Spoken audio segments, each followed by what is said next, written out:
everybody? Welcome back to another edition of Chicken Bone Alley. Brought to you by SRI Performance, Stock Car Steel and Aluminum in Draco Springs. And now, RK Motorsports Consulting with Randy Keene. How about that? I'm David. I'm Sterling. What's up, y'all? And I'm Derek, back on the Chicken Bone Alley podcast. Feels pretty good to be back. Yeah, it was a surprise there. Surprised everybody with that one. Exactly. He been absent a few weeks, man. What you been up to?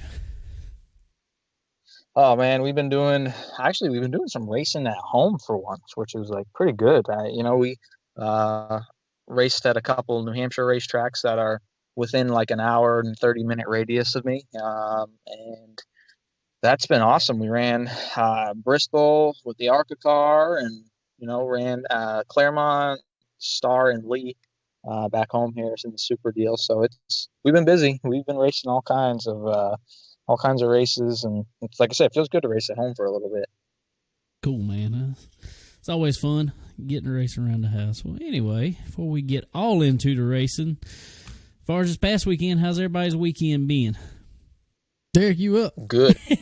Okay, good. So I actually didn't do all that much. I had a friend of mine that I went to school with. We were really, really good friends growing up. He moved down to Florida, and his girlfriend, or actually his wife, called me and said, "Hey, we're going to be up in Maine for the weekend, and we're having a birthday party at a campground." So I worked on Saturday and then shot my way up there to a place called Bailey's Campground. And I've been to a few campgrounds here and there, but this place was absolutely mobbed. Like this place was unreal. It was like a big, like party campground deal. And, we hung out, had a couple beers, and then, Emily, my girlfriend, drove me home. So safe driving. It was good for me. There you go. Could, unwind a little bit. And then Sunday, same thing, just kind of hung out and worked. We didn't have a race. Well, there was a race that weekend, but we kind of took it easy over the weekend, just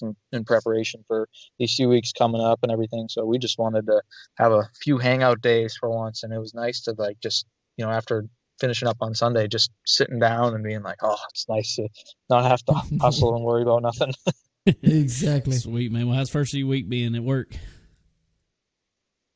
Yeah, it's been crazy. Work has been very, very, very busy. So last few weeks really has been insane. So we got a bunch of cars in and working on all kinds of the social media stuff and working on the website, and it's just been crazy. So trying to keep up with I think in like the next, I'd say from last month to this month and the next like 15 days, I got like 15 cars that land that are already spoken for. So I got to service them, get them out the door, and hopefully those people are happy with their cars. So kind of just hustling to get all that stuff done. And yeah, it's been busy. That's a good thing. And I know you're talking about all the internet and social media and stuff. And I'm going to tell you what, in my opinion, internet and social media both are the greatest things for business and the worst things for business. They're great because you can get all your product out there. Everybody sees what you're doing, but good God, people don't realize what a headache it can be. Oh yeah, for sure. And unfortunately, you're always going to run into that one person that you just can't make happy. No matter what you do, no matter if everything went right or things did go wrong, you do everything in your power to make them happy, and they're just not going to be happy. So at that point, usually it's just suck it up and deal with it at that point, which stinks because that one person can go and buy a brand new car and be unhappy with it somewhere, and they're right. Buying something off me that's 25 years old and imported from Japan, and they're mad that the dash has a crack in it or something silly like that. And it's just crazy. How many times, Derek, do you see these cars? Are they sending you pictures of these cars and you bid on them, or you buy them just unseen or with pictures, or what? Yeah, so what they do is they have this it's a grade sheet. So the auction houses in Japan, there's 20 or 30 of them, but there's certain sanctioning based on the auction. So there's a USS auction, which is a used car system solutions, and then they get graded. So a car can be graded as a used car, graded as a 4 exterior or a 4 all around, and a B interior, B exterior is that's a really nice car. And then sometimes they have like repair grades, and that means just something's been replaced on the body, or like a core support, radiator support or anything like that. It's been replaced. They mark them off pretty thoroughly. I've had a couple cars that have been marked off wrong that have got here with rust that magically appeared out of nowhere. So, it does happen, but they give you 3 pictures that are like off a webcam from like a 1999, Windows 98 computer. Wow. Like it's horrible, the pictures they give you, but the grade sheet makes up for it. I've never understood it because, we get all our GoPros, our cameras, all that stuff. You look at every bit of it, it all either says made in Japan, made in China, something like that. But then, like you just said, you get these pictures from places like that, and they're horrible. I've never understood that. Yeah, yep. I think what it is like their servers can only take so much. So what happens is they have like any day, there's probably 7 to 8,000 cars that go through the whole entire auction tool. So what it is they can only handle, those 3. Sometimes there's more pictures, but really there's 3 pictures. That's usually what you get. Yeah. And I think they just can't handle having good quality photos because like they'll have to spend, whatever it is to have some kind of server that'll handle, a good picture, which I don't know. I don't get it. If you sell 7,000 cars in a day, you should be able to spend a little bit of money to make sure the cars look nice on your website. Exactly. Well, that's cool. I know that's a big chance kind of you take getting those things over here and actually getting to put your eyes on them, and that is really cool. And I have seen, I've been on your website, and there's really cool cars you got on there, and like you said, you're updating your website there. So what do people need to go to check it out? Oh, super easy. It's www.northeastautoimports.com, and the new website is so easy to use as compared to the old one, which was a little bit like clunky. It's so easy to use. There's everything's right there in front of you if you want to find something specific. I have a search tool on the website. We usually stock anywhere from 40 to 60 cars on the website at any point in time. So there's plenty of stuff there, but yeah, it's exciting. I definitely, and whenever we get a load in, I'm really excited to see what they look like and, drive one. Actually, I drove one down to the shop tonight just to, I like to take, put a few miles on each one, make sure they're all good and all that. So they're awesome. Sweet. What kind of craziness did you drive tonight? Tonight, something I say simple. It's not really that simple, but it's a 94 version 2 WRX STI. They only produced, I think they only produced like 1,200 of these this year, and this is number 75 of 200 produced in August. So pretty cool car. Yeah, yep. And it's all bone stock, nothing ever done to it, and it's like it has actually more miles than I expected it to have when you see a car like this, but it has like 130,000 miles on it, and it is like, this car is awesome. It's a ton of fun. Sweet. That's awesome. Those are cool cars. I always like those cars. But anyway. Yeah. Yep. Well, Sterling, what about your weekend? What'd you do? Well, I kind of did a little bit of like what Derek did a little bit. I kind of hung out and relaxed a little. I had a little crazy last few weeks. The week before last, we rode, like I said, to Charleston in the boat. So that was like a 7-hour ride both ways. So I needed a little time to rest and relax a little bit. Went to Buddy Irish house. I had his birthday party. Turned 43 and got him a new motorcycle for his birthday. Here you go. So yeah, he forgot about out. the foosball game. Oh yeah, let me tell you about this wonderful football game here. Man, Derek, we're a Gamecocks fan down here, South Carolina Gamecocks fan. Well, I was actually talking about your son's football game, but we can go with that. Too. I'm gonna back that thing up. The Gamecocks lost. That's pretty much the end of that story. Well, I mean, that's not unusual. That's kind of a normalcy now that we, But yeah, my little man, dude. I'm telling you what, man. He's 5, and he thinks he's like a semi-professional. Anything, it doesn't matter. It don't matter if he's playing bull basketball. Rider, he is a semi-professional bull rider at this age. He thinks he's a bull rider. He thinks he's a football player. It doesn't matter. So anyway, we get out there, man, and he's running up down the field, and I will say, for 5 years old, the boy can throw the ball and catch the ball very well. I mean, he really, I'll give it to him. But so he gets out there, and they had a scrimmage. They scrimmaged 2 teams, and I think he scored 4 touchdowns. Yeah. And he had, I I think he said there was 10 flag pulled. So he did good on both sides of the ball. Semi-professional. Definitely semi-professional. I'm telling you, man. That's pretty much semi-professional record right there. I mean, yeah. I like to have him on my fantasy football team, man. I'm telling you. So, we did that. And Sunday, I just chilled, man. I didn't do much of anything. That was it. I didn't cut grass. I didn't either.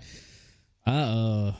I decided, well, I kind of already decided. Last week, I went with Shaylane out of Dillon, so they had another race this weekend. And so after I left the football game, because we watched not only Cole play, we also watched my other nephew play. No, maybe for a long morning out there. Long wet while morning. It was raining.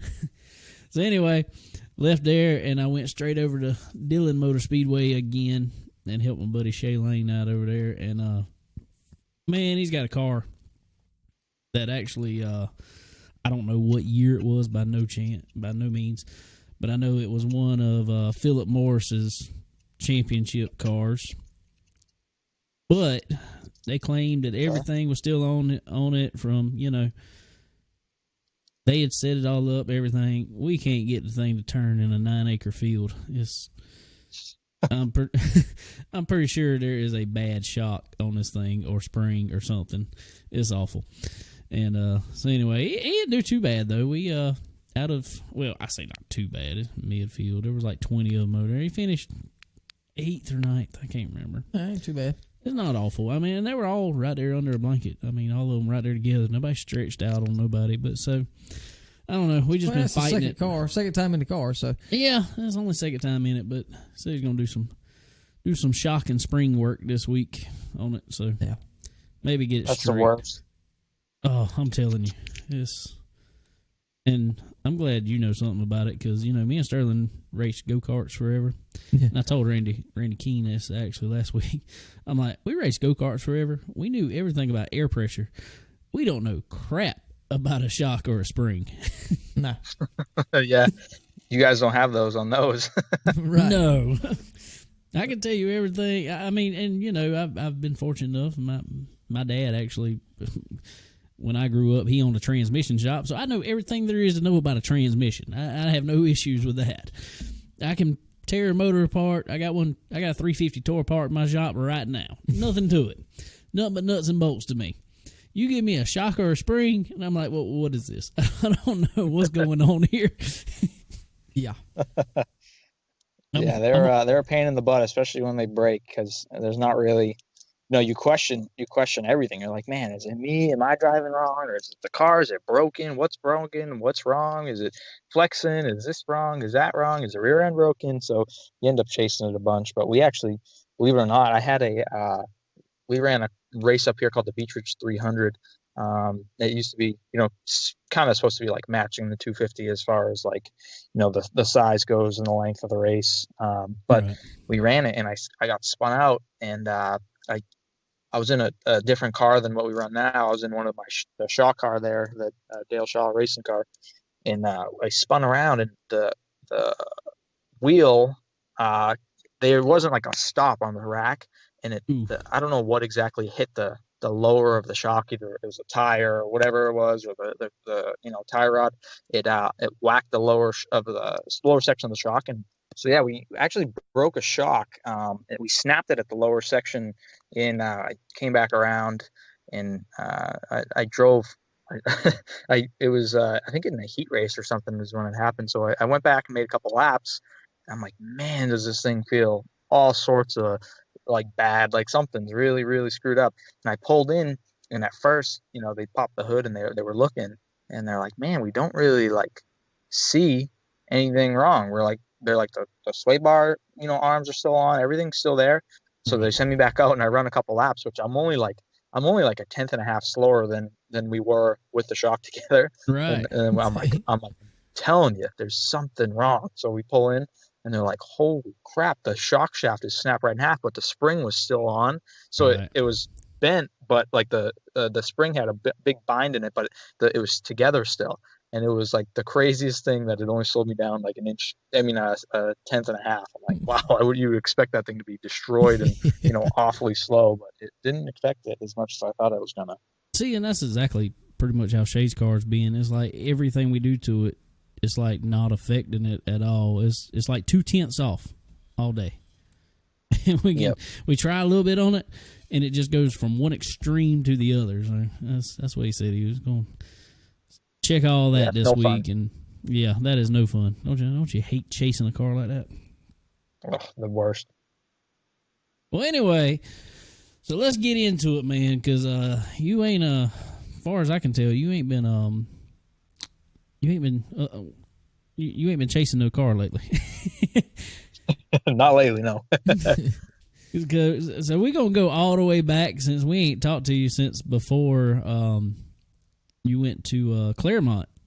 Yep. And man, you've been putting some big checks up there lately. Well, you got that thing rolling. Oh yeah. Yeah. This thing's been awesome lately. We went to Claremont and just it seemed like we just hit on something there that has stayed with us for the following couple of weeks.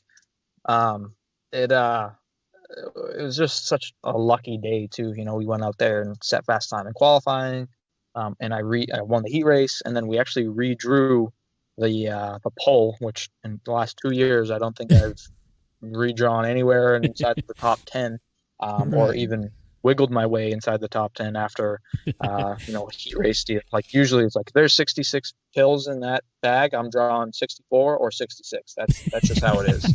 So that's what I'm pretty consistent at, is drawing bad. So it was good to draw a pin, and we just sat out on the pole and just led every lap, and it was like it was just like easy. It's not very often you have like an easy day at the racetrack. There was the only mark on the car was from a lap car, and it was just, that was the hardest competition all night, was trying to dodge the lap cars, because they were like like arrows with no feathers. They were all over the place.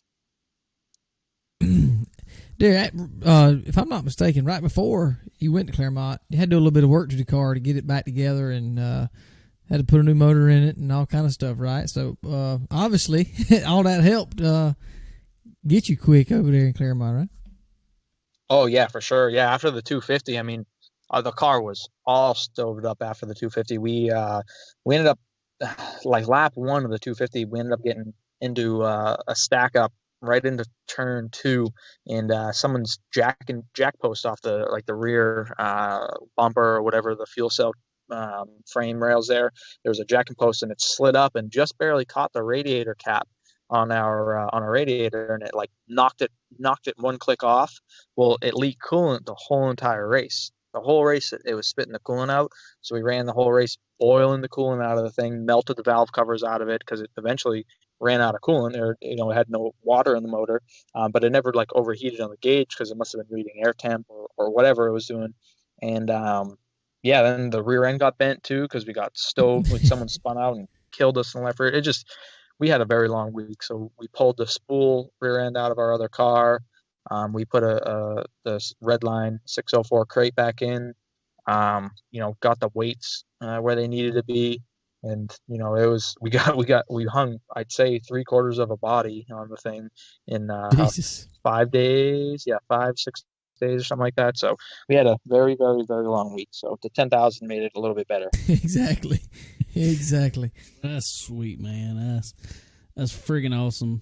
Able to, because like I told you, it sucked all what happened up there at Oxford and everything, and then come back to win something like, I mean, it's not exactly the same, but it seems like a little bit of redemption, I imagine.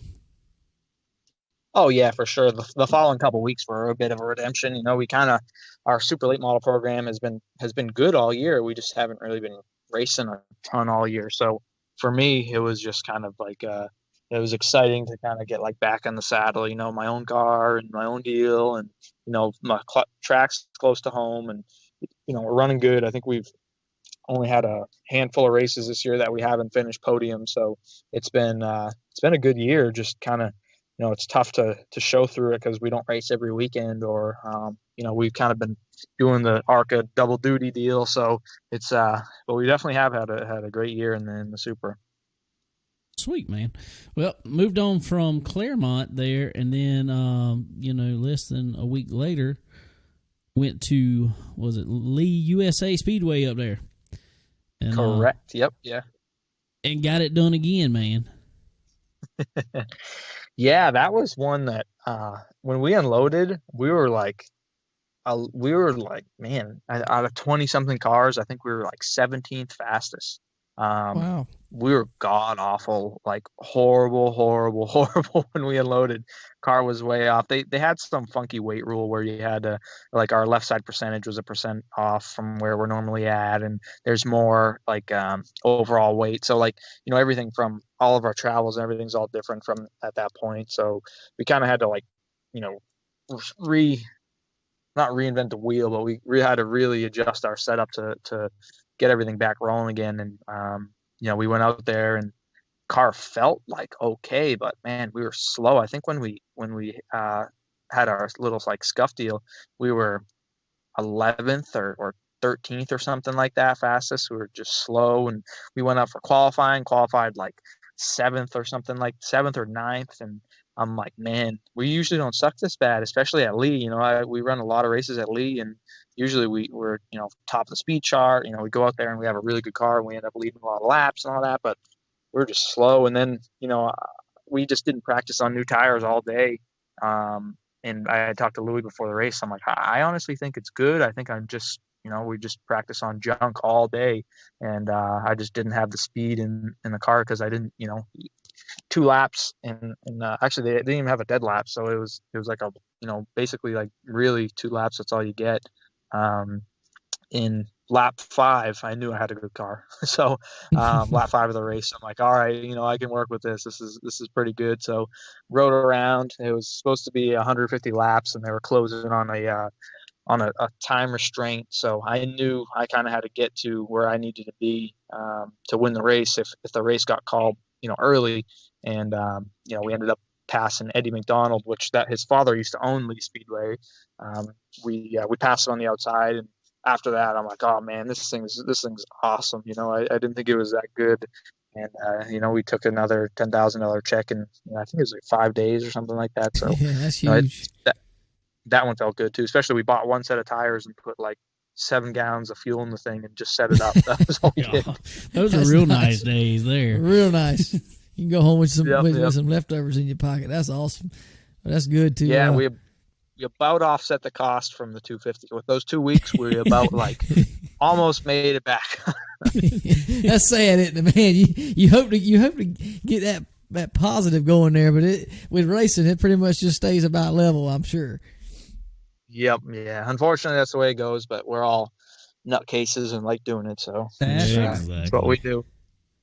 Exactly. Well, you had a big, well, I'm sure it was a bucket list racetrack for you. I know it would be for me.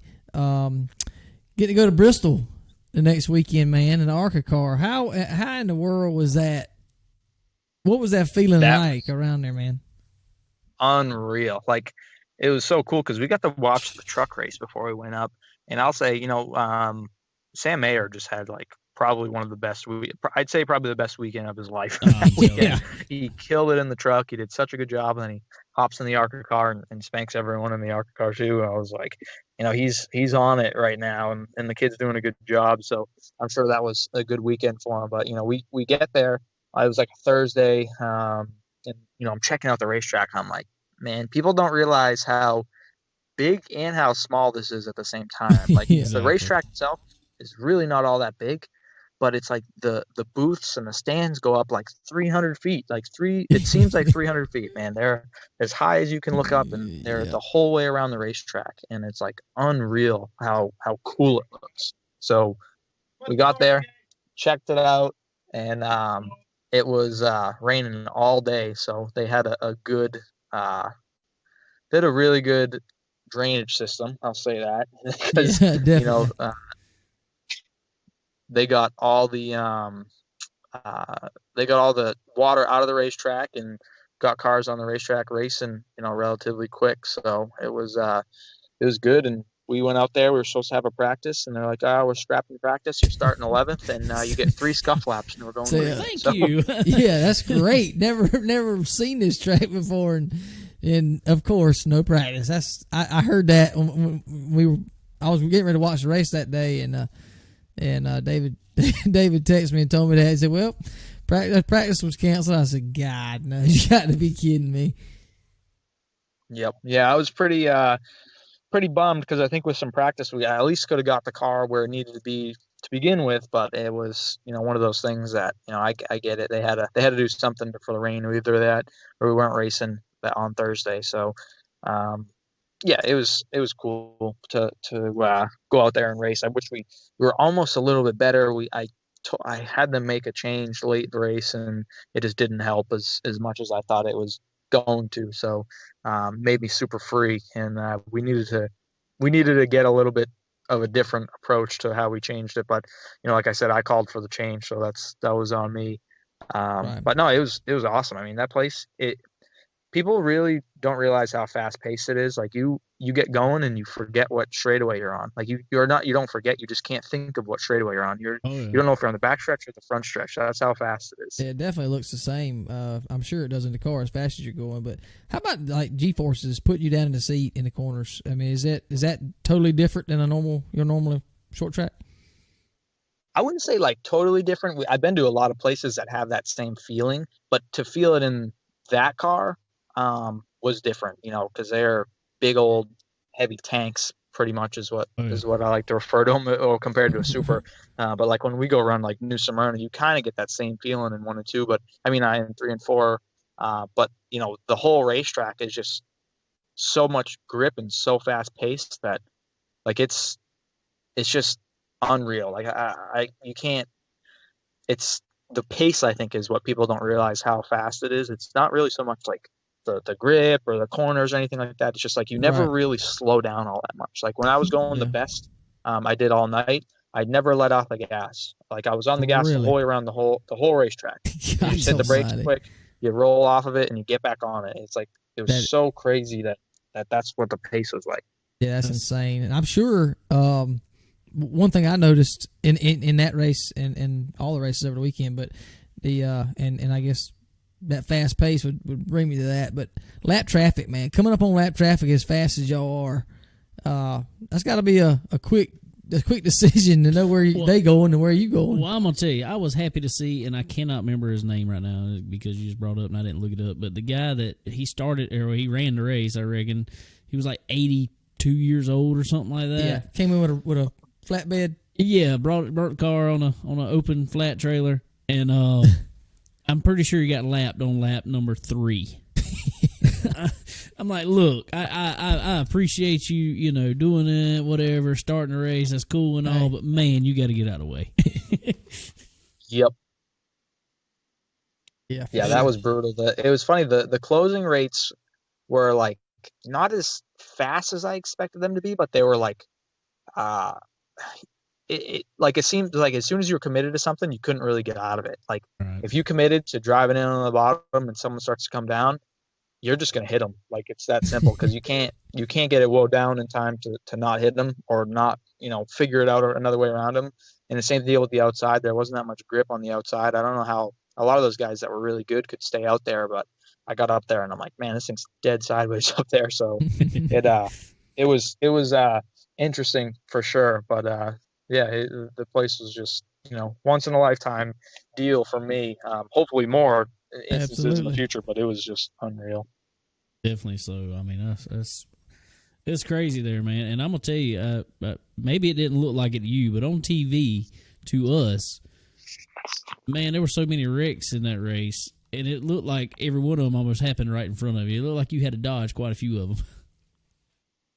Oh yeah, yep, yeah. The whole entire seemed like there was good racing going on too the whole race, but it seemed like I was just like right around like the chaos. Whenever it happened, it was just around me. Somehow, some way, it just ended up near me. Whether I had to like dodge a car backing itself into the wall, or they were people 3 wide trying to wreck each other, and whatever it just seemed like it was just within my vicinity. So it was cool to kind of see it all happen. But I was on the same time, I'm like, oh man, I don't want to tear this thing up, Exactly. Well, and that was a cool thing to see. And I mean, I know it was another top 10 finish for you. So I mean, it was good. I know you're tired. Just talking to you, I know you're tired of finishing around 7th, 8th, 9th. Right there is where it kind of seemed to land. But it's one of those nights that I was just glad to get out of here and not destroy the car, probably. Yeah, for sure. And it was a good field. It just seemed like it was probably the best field ARCA's had all year. And I just, I think it was probably the best show they had all year too. Like I said, people were racing throughout the whole race. There was some sort of race going on somewhere. So at least it kept everyone occupied and busy. Right. Exactly. Well, I heard them saying that there was ARCA East drivers in that too. I mean, is that the ARCA East car, or they just built a car just to go run that race and they were just East drivers? So they're actually the same cars now. So what it is the ARCA championship series that runs like on the national level. That is you have the same rule set as you do as the East cars now. Okay. So what they did is they opened up the package to run both the Elmore motor and then that carbureted motor deal too. Okay. Which is like a Yates or whatever you end up running. But you're allowed to run either combo, and then there's some other rules too that they changed up, but they're all the same now, I think. Good deal, and I'm hoping, being that like you said in that race, that was a good field of drivers, and it's cool to see a field like that in that series because it puts on some good racing. Yeah, absolutely. Oh, yeah. Yep. And it sucks because ARCA doesn't always bring the most to the table. So it was good to see them kind of bring although it wasn't a crazy race for the lead, it was still kind of a hot race to show. Yeah, definitely so. The only thing that could have been better is it could have been a little bit earlier. That thing was late. Yeah. Lord. Yeah. I was fighting the eyelids watching that one. I ain't gonna lie to you. Yeah, I was too. Well, that's not good. That's not good. That's not good. Well, that's not good. Well, that was a late night for you that night, and like you said, a good turnout, good top 10, and you had to get ready and haul buggy back up north, get ready for another late model race, right? Yeah, so we finished up sometime a little after midnight at the racetrack. We threw all of our bags together, went back to the hotel. Me and my girlfriend Emily, we showered and woke up about 2.5 hours or 3 hours later, went to the airport, hopped on the airplane, flew back into Manchester, New Hampshire, and we landed. I took a quick cat nap and then shot up to Star Speedway, and I was lucky enough the boys had the car ready for me. Louie, my dad, and all of them had worked on it during the week and got it ready for Star, and we raced that Friday. So it was the day after Bristol, and we had a same thing, a really, really good car, and it was just not our night by about 4 inches. Oh man, I'm telling you what, dude, from what I saw the last, I don't even know what it was, 10, 12, I don't know, laps. Man, you fought hard, and they put on a heck of a race on the outside there. Oh yeah, for sure. Yeah, I have always really, really enjoyed racing with Joey Pole. He's another Hudson, New Hampshire guy who has done, a ton of racing. Someone I've looked up to too when I was a kid. He's done it all. He's won the 250. He's won the Milk Bowl. He's gone and won ACT championships and tons of races up here in the Northeast. So, I get along. Business-wise too, him and his father inspect all my vehicles for me when I sell them. So, we get a business relationship too. Yeah, and absolutely. we just went to his father's birthday party the week before, and we have a good time together. We go out and have fun, and he lines up on the outside of me and gets a good jump and ends up getting ahead of me. I'm like, how the hell is he making the outside work? So we raced for 17 laps or 20 laps or something, and it was a good show. I told him, if it was probably anyone else, I might have used him up a little bit more. Oh, but, yeah. He's always given me so much respect and so much room, and we rub doors a little bit, but we it was good. It was a good race. You know, he got me up off turn 4. I got him up off turn 2 every time, and we battled back and forth. And it was a good show at least. You know, and if I was going to lose it to anyone, I'd don't mind losing it to Joey because he's, you know, kind of he's a good race car driver and he's very clean. So I didn't mind losing as much as I'd like to win the Star Classic. I've been trying to win that race for 6 years now, and I've been bridesmaid I think 2 or 3 times. So Dang. It's killing me, but I don't mind it. Well, I love seeing short tracks like that, and me and Dave was talking about that here recently. Since they got Florence Motor Speedway going back or started back, they had a limited late model stock race over there a couple of weeks ago, and running too wide, being able to run two quick grooves makes for a whole lot better racing. And you know, there's not many short tracks around here that you can do that. So that was really cool to see that, seeing you be able to run up there and put on a good show. That was really neat. But I'm telling you what, should see, not to cut you off, but you should see the street stocks there.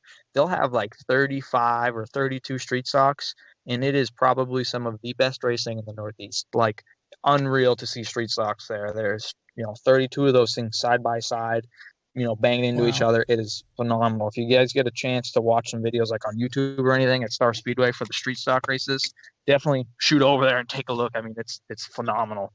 Sweet, definitely.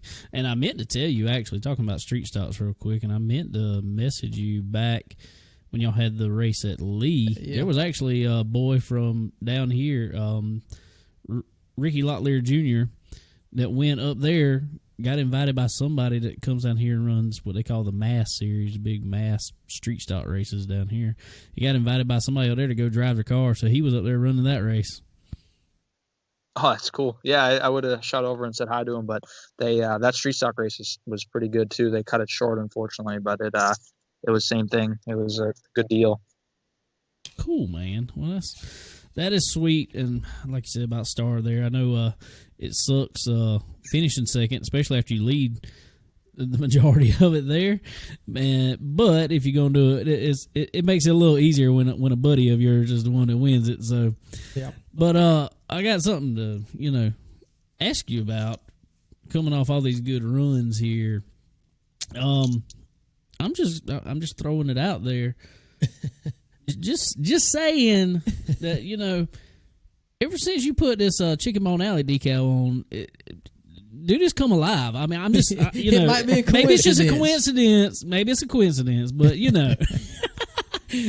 Definitely been helpful. I'll make sure to get that thing on everything that needs to go fast. So. He put it on his lawnmower out there. He get your grass cut quick. No, I'm just playing with you, man. I was cool. I'm gonna have to pick with him about that. That's cool for us. It's awesome to see it because we do really appreciate it also, Derek, for sure. Oh yeah, no problem. It's like I said, it's I enjoy it just as much as you guys do, so it's cool for me to get it on and get it in victory lane a couple times for you guys too. It's been awesome. We were actually picking around about it because what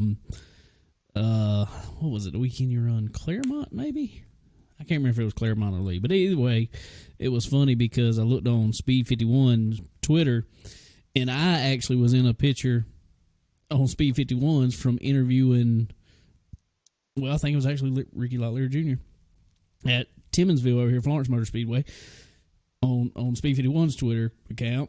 And then all of a sudden I see you on there, and right big in the picture was Chicken Bone Alley decal. So I'm like, hey, we're doing pretty good on Speed 51 right now. Yes, sir.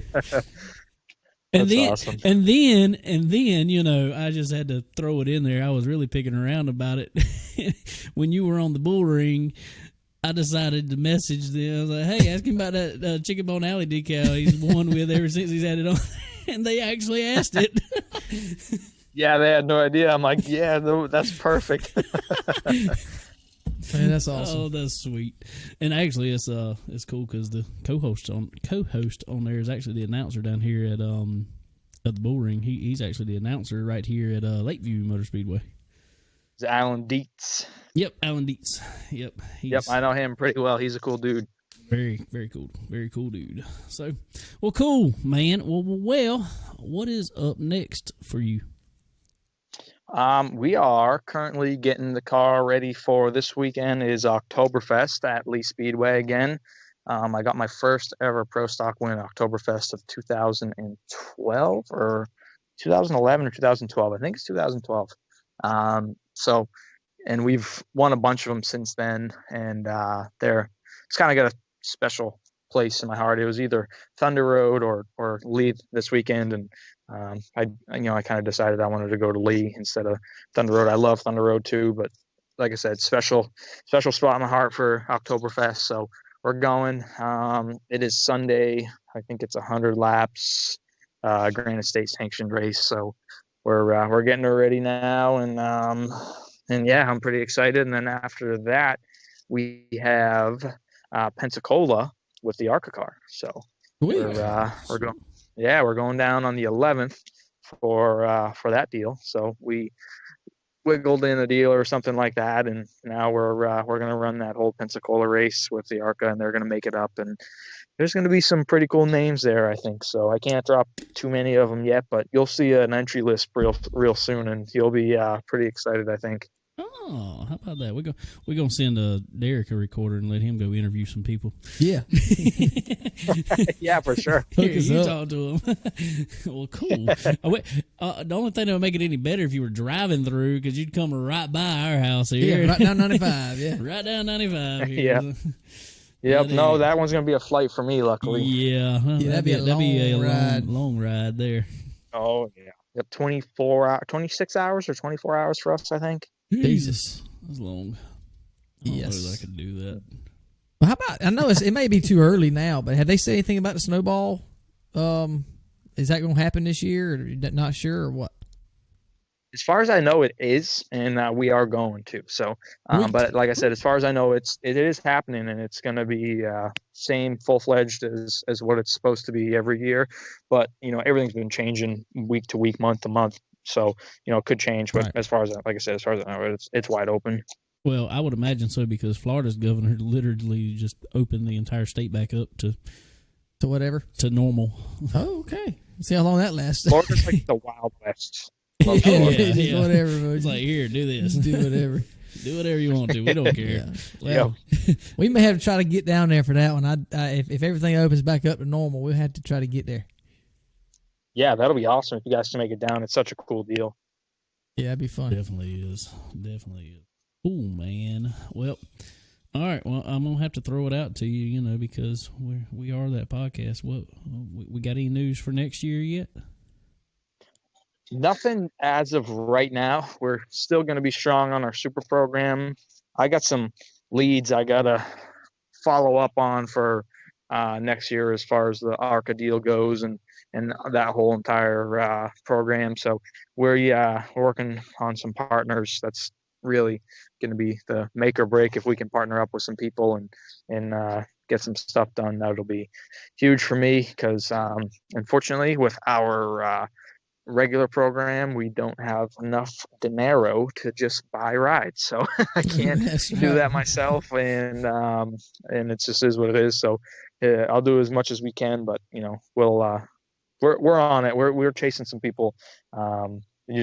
After a tough year, it's going to be hard to pitch to some people that it's a smart idea to spend a bunch of money to be on the side of a race car. So we'll see. Yeah. We'll see how we can do it. Yeah, definitely so. We're going to be rooting for you hard for sure, man, and love to see you get a complete full year shot at it with some practice and some having some experience in some of these tracks. That'd be interesting for sure. Yeah. I think if we had a full season, and now that I at least get some laps in some of these cars, I think that's a big deal. So, it kind of sucks that we had the help on the worst year possible, but it's just the cards I was dealt. So I can't be upset with it too much or mad at it. I'm just lucky I got the opportunity to begin with, and I think we'll keep chugging on it and see if we can come up with something. Well, the good thing is, at least, is even in the short amount of time, the limited to no practice that you've had and all of that. I mean, in my opinion, and I think in a lot of people's opinion, is you've had a decent amount of success with it, honestly. Yeah, absolutely. The cars look good. Yeah, and come out clean. I think you're right. Yeah, and it's they're talking about it and on the in-car deal and all that stuff too. So it helps, at least, we kind of turned some heads a little bit, and it was cool. Like Chad was talking about it with someone, and he's like, they're like, we kind of expected a little bit more out of Derek this year and this and that. He's like, what other rookie have you seen that has done anywhere near what he's had to do this year, or even this year in general? Like, what other rookie that has never been in a stock car have you seen do half as good as that? And Right. it felt good to hear that from those guys, but at the same time, I'm still like, I want to win some races too. Oh, so yeah. Trust us, we want you to too, man. Yes, sir, buddy, for sure. Well, speaking of Arca a little bit, and speaking of rookies, and I figured I'd bring it up to you, because she was just over here a few weeks ago. We were over here at Florence Motor Speedway. She was running for Rev Racing over there, but Gracie Trotter, how about her going out there to the bull ring out there and winning that was an Arca West race, wasn't it?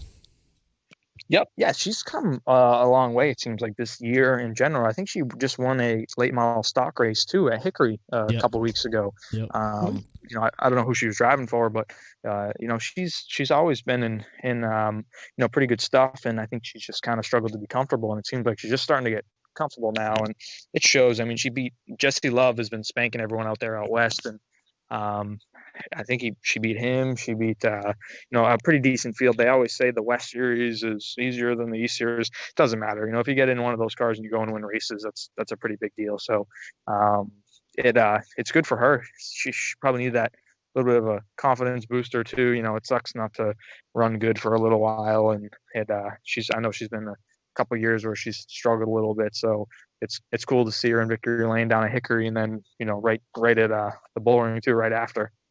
Yeah, because she struggled a little bit over here at Florence Motor Speedway. I think she ended up 5th, but she didn't run there till there was about 3 cars fall out right at the end. So she kind of struggled there. So yeah, it was, like you said, it was good to see her get up there, because she looks like I don't know her. I haven't really talked to her. Been around her over there a little bit, but she seems to enjoy what she's doing. So, and yeah, she's very polite too, and like, I've met a lot of people through racing and even through this deal, and I mean, it's funny, I talk about this every now and then, but when I went to New Smyrna to race the Arca race there, she was like, we had like this headshot deal, and they wanted us up there to take pictures and this and that. So I go up there, my suit on, they're taping on Menards decals, because I don't have any, I don't have like a Arca Menards suit, like a special suit for this whole deal, like they all did. And so I go up there, they're taping stuff on me, and I sit down, and her and I think Holly Armstrong's her name were the only 2 people that said anything to me. They're like, hey, how's it going? Good. And I sat at a table with all these people, and they're all talking to each other, and not one of them looks at me, not one of them cares. So I got up and sat all by myself, and the only person that came over and sat with me was Stephen Nassy. I'm like, a little out of place here, huh? And he's like, yes, definitely am. So, it was cool. That's the, one of the takeaways I get from Gracie. I mean, she's always been really nice, really polite, and that's, like I said, I'll remember that forever. So it was pretty cool of her to do that. Going off of that, and I don't want to be negative on anything at all, but I just want to ask your opinion on it, and maybe it's just us because we don't see a different side of it. Obviously, to us, you are the complete exception, but in my opinion, especially these younger, I don't want to call them kids, but some of them are kids out there racing Steel anymore. wheel holders. Yeah. Well, I mean, they're winning races, a lot of them, but their personalities, in my opinion, it's just, I don't know. Are sponsors so strict now on what they want that these young and up and coming drivers can't have a personality, or is it just that they don't have a personality, or they just don't show it? Yeah, I don't think it has anything to do like sponsor related, honestly. It seems more so that they're just, I mean, I think of myself when I was 15, 16 years old, and I've always been pretty comfortable talking and getting along with people, in person, over the phone, or whatever. But I had my awkward moments, and I mean, sometimes I think I'm like, holy crap, these kids are still 15, 16 years old. They're kids. They're really kids, and some of them are a little bit older now, but and they still, I think it's a lot of cultural differences too. Yeah, definitely. I went through a different life than those kids did, and I think that might be something that has to do with it too. Not to take away. I mean, they're lucky enough to be in the situations they're in, and they know people to get the sponsorships they do or whatever they pay for, however it happened. They're lucky enough to do that, and that's awesome. But I think we're just a lot different from one another, me and a lot of the people in this whole entire ARCA deal. So I think that is one of the big takeaways, I guess, from their personality wise. I think really honestly it's just that they just aren't really grown enough yet to know exactly how to act, maybe, and then also too that they just have never been into a lot of experiences that a lot of normal people have been, and so it's hard to relate with them. Well, cool, man. Well, yeah, I definitely see that and definitely understand that. So I want to go back to something since good Lord, we're running long. I want to go back to something real quick that we talked about, I think it was the last time I talked to you. Anyway, the playoffs were starting in NASCAR. Let's move up to NASCAR real fast. I think, let's see, you picked, I should have written it down. You picked Hamlin, Harvick, Pagano, and somebody. Yeah, you picked Harvick because it was Ford. You picked Hamlin because it was Toyota. And I picked Chase Elliott. Something like that. So, as of right now, y'all two are beating me. Well, hey, Chase has scored a lot of stage points, man. He's doing pretty well, so I think he'll be all right. What you feeling about Harvick now? Three, I think. Yeah, I agree. I think it's going to come down to it. What you feeling about Harvick still? You can't hate on Harvick right now. I'm telling you. How about you, Derek? He's just, those guys have just been good all year. I mean, him and Hamlin have both kind of just been good. I mean, when they're off, but like, man, they've just been kind of the ones to beat, it seems like. Every time, I don't really watch a lot of cup racing because we're usually racing, but every time I look at the news or look at something, racing related NASCAR stuff is like, Kevin Harvick this, Denny Hamlin that. That's all you hear about. So, I don't know. I think those two guys are going to be pretty on par. Well, I mean, like this past weekend, Kevin Harvick comes on their radio and says he's just horrible. The car's horrible. This car's terrible, and he's running like six. He's running 6, 7. What are you doing? Okay, it's so horrible. You're running 6 in a cup race, but the car's just horrible. Yeah. Well, we'll see what happens. I don't know, man. I'm kind of like you, Derek. It's hard not to like Kevin right now with 9 wins and all that going on, and he seems to be good when it matters. So, what they call him, the closer. Yeah, Denny Hamlin has been running great. I mean, he got took out. I think he got took out in Bristol by his own teammate. The week before that, he had some trouble. He was already locked in though. So but I mean, it's just still showing he's still dominating. He's still running good. And the only thing I can say about Denny is he hadn't been able to close the deal. Kind of opposite of Kevin. Kind of every time we get close to the end of the year, something happens. So, kind of looking for that not to happen this year for them. But who knows? I don't know. Well, I was looking at points the other day before they started at Las Vegas. They could have almost, Denny and Kevin could have almost sat out a race. Yeah. And still make it to the next round. Yep. That's how many points they got over the next crazy. guys. That's insane. That is.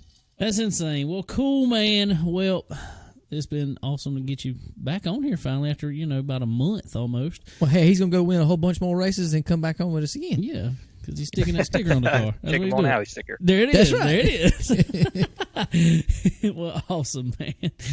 Well, cool. Well, we appreciate it. Appreciate the time as always, and we will definitely be talking to you real soon.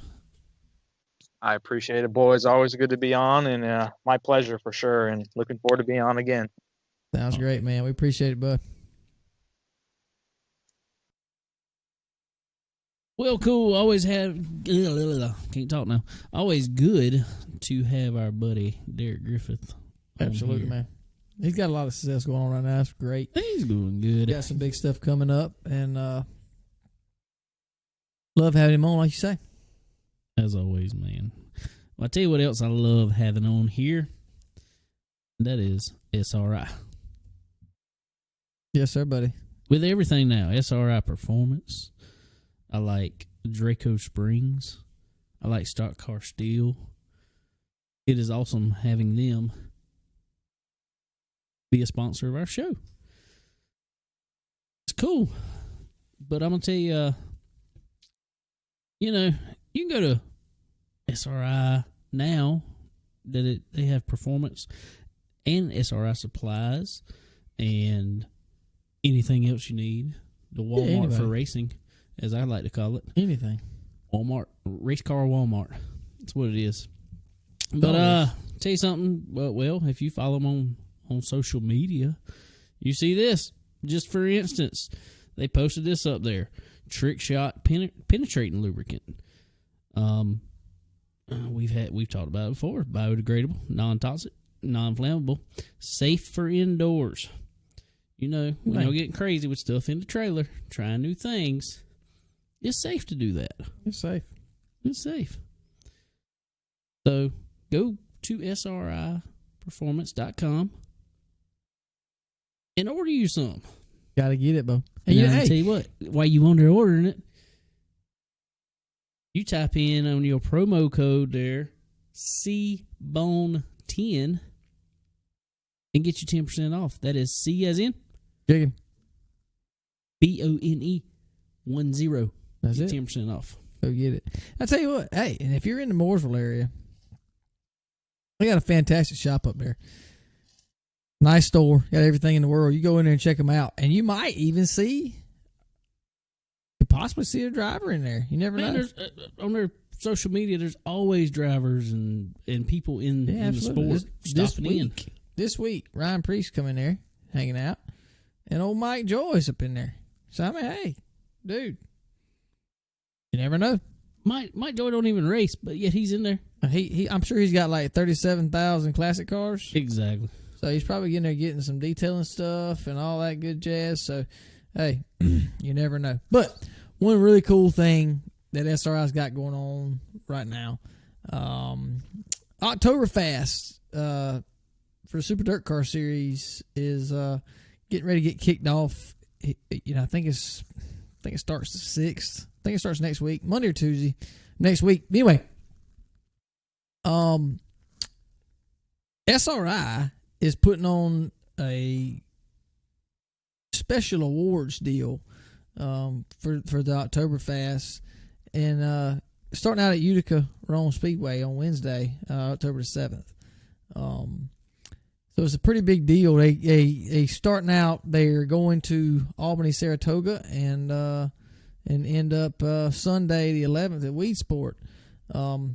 And the cool thing about it is our good buddy Randy Keene with RK Motorsports Consulting is going to be representing SRI. Our buddies there in Draco Springs by SRI. So that's going to be really cool. You'll be presenting all that. And from what I understand, the awards and all that adds like $40,000 for the drivers and all. So it's pretty cool. Really cool thing they got going on there. That's a big time deal up there. Oktoberfest is huge for those big block modifieds and all that up there. So looking forward to hearing from Randy, and might get some feedback and get a little interviews from them. Hopefully. We gotta brush up on our big block modified stuff. Us down here in the South, we're but we don't ever see it. I mean, I know Stuart Friesen, I know Mike Mahaney, all those guys, but I mean that's just I don't know many of them. I mean, we did see them at the World Finals in Charlotte a couple years back, and we saw them in Volusia this past year. They put on a heck of a show, man. Them cars are sweet. I love them. Oh, if nobody's seen them, they're amazing. I mean, I don't understand why we don't get them down here on a regular basis. I don't either. I guess there's just not a big field for them, whatever. But it's amazing, man. Seeing them things, you drive in the center of the car. I mean, the seats in the center of the car. It's just they sound nasty going down the straightaway, the big blocks. So it's pretty sweet for sure. Well, that's a cool deal that they putting on, and but yeah, as always, guys, always remember, for any of your fab needs on your race cars or construction needs, for all your metal work that you will need for any of that, do not forget Stock Car Steel and Aluminum. Absolutely. They can hook you up with any materials you need. Anything. Metal-wise, aluminum-wise, plastic-wise even. Plastic, bronze, Bronze? whatever they got. Check them out, see what they got. They got everything, man. Like I said before, it's not just racing related. Yeah, I mean, you can buy all your sheet metal for your body work and your chromoly tubing and all that for your building your chassis and all. But they got a little bit of everything. Hey, if you want to build a deer stand, it's getting up deer season around here. It's on. There's been some big deer shot around here.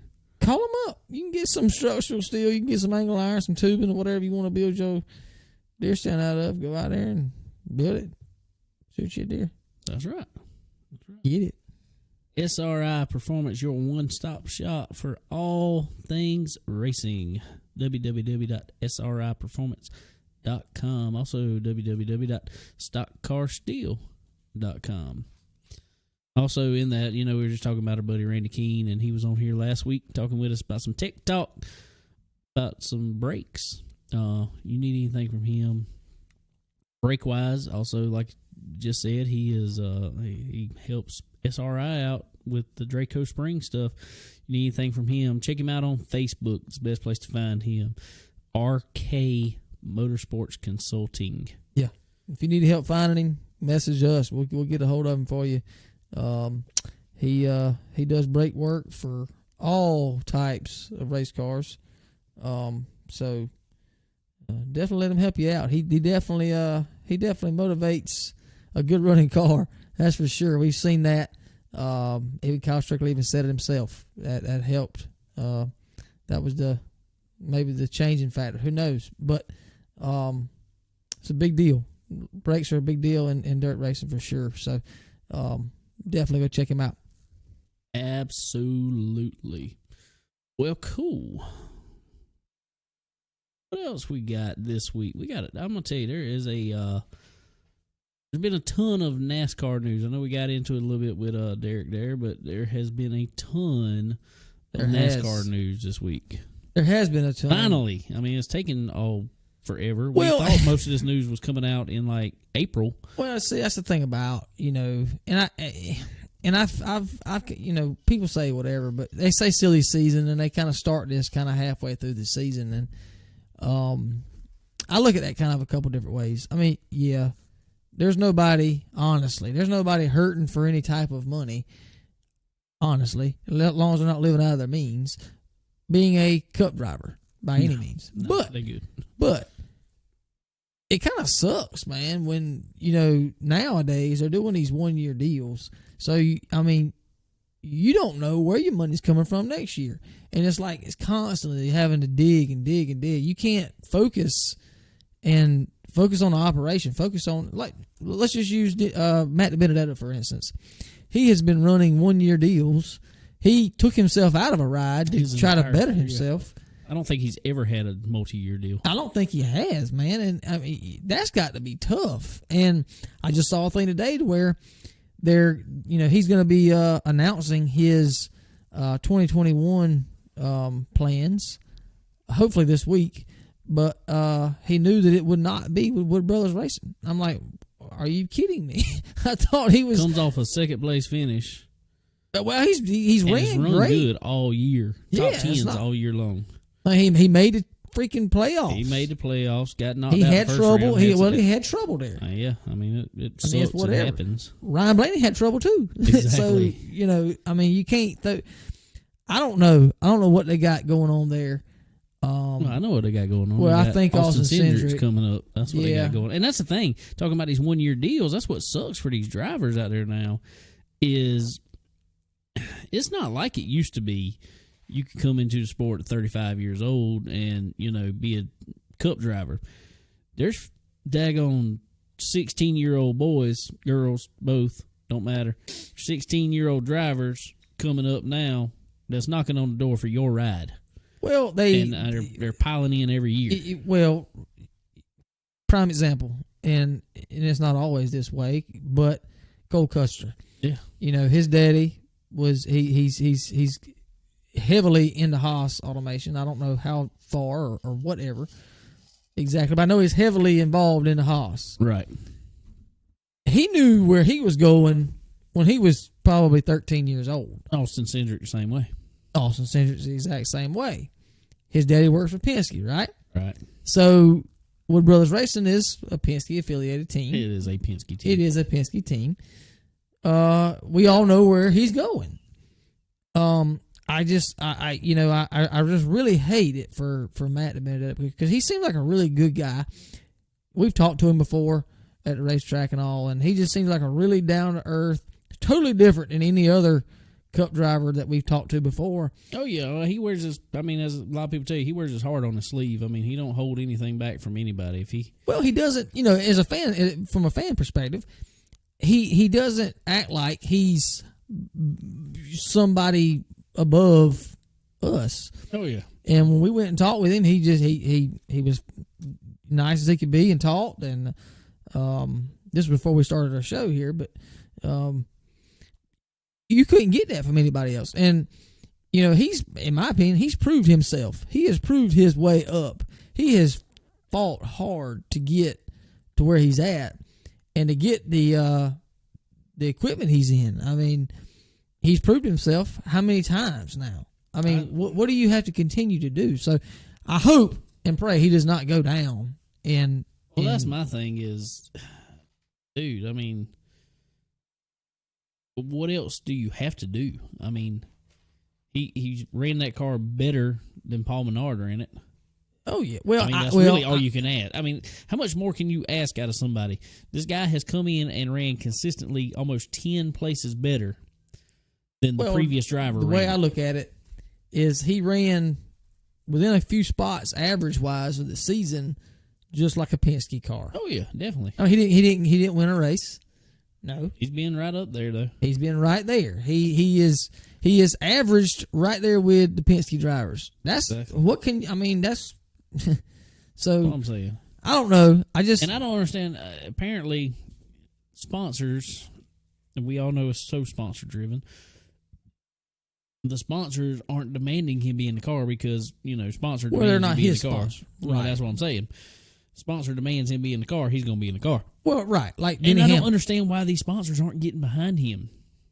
I really don't know either, man. I don't know, and that's what's frustrating to me. That was my point I was getting at was, Cole Custer, Austin Cindric, all these guys, they've got affiliation, if you will, with the teams. They're kind of fed to the sponsor at that point. Right. So they're going to be there. I mean, they're going to be there.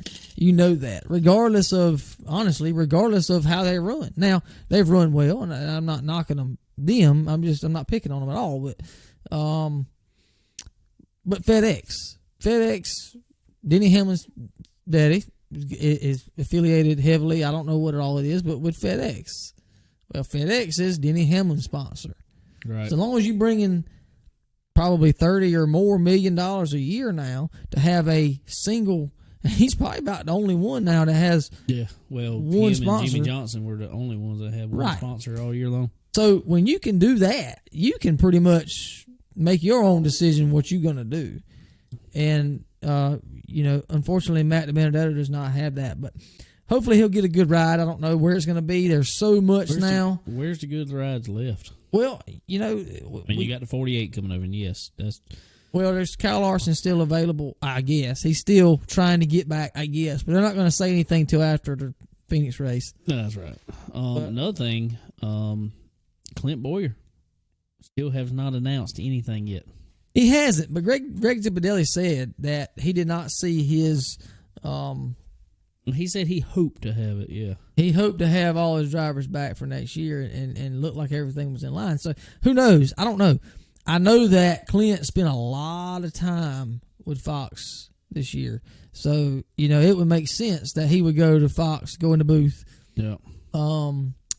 And be up there with Jeff Gordon and all them guys, and he would do good at that, no doubt. But I don't know. I really don't know. I think that car, the 14 car, is still considered Tony Stewart's car because it's still got Tony Stewart sponsors on that car. That's right. So I could see where whoever could go in that car. Okay, if he comes out, then I would say, honestly, in my opinion, that what's his name? Briscoe.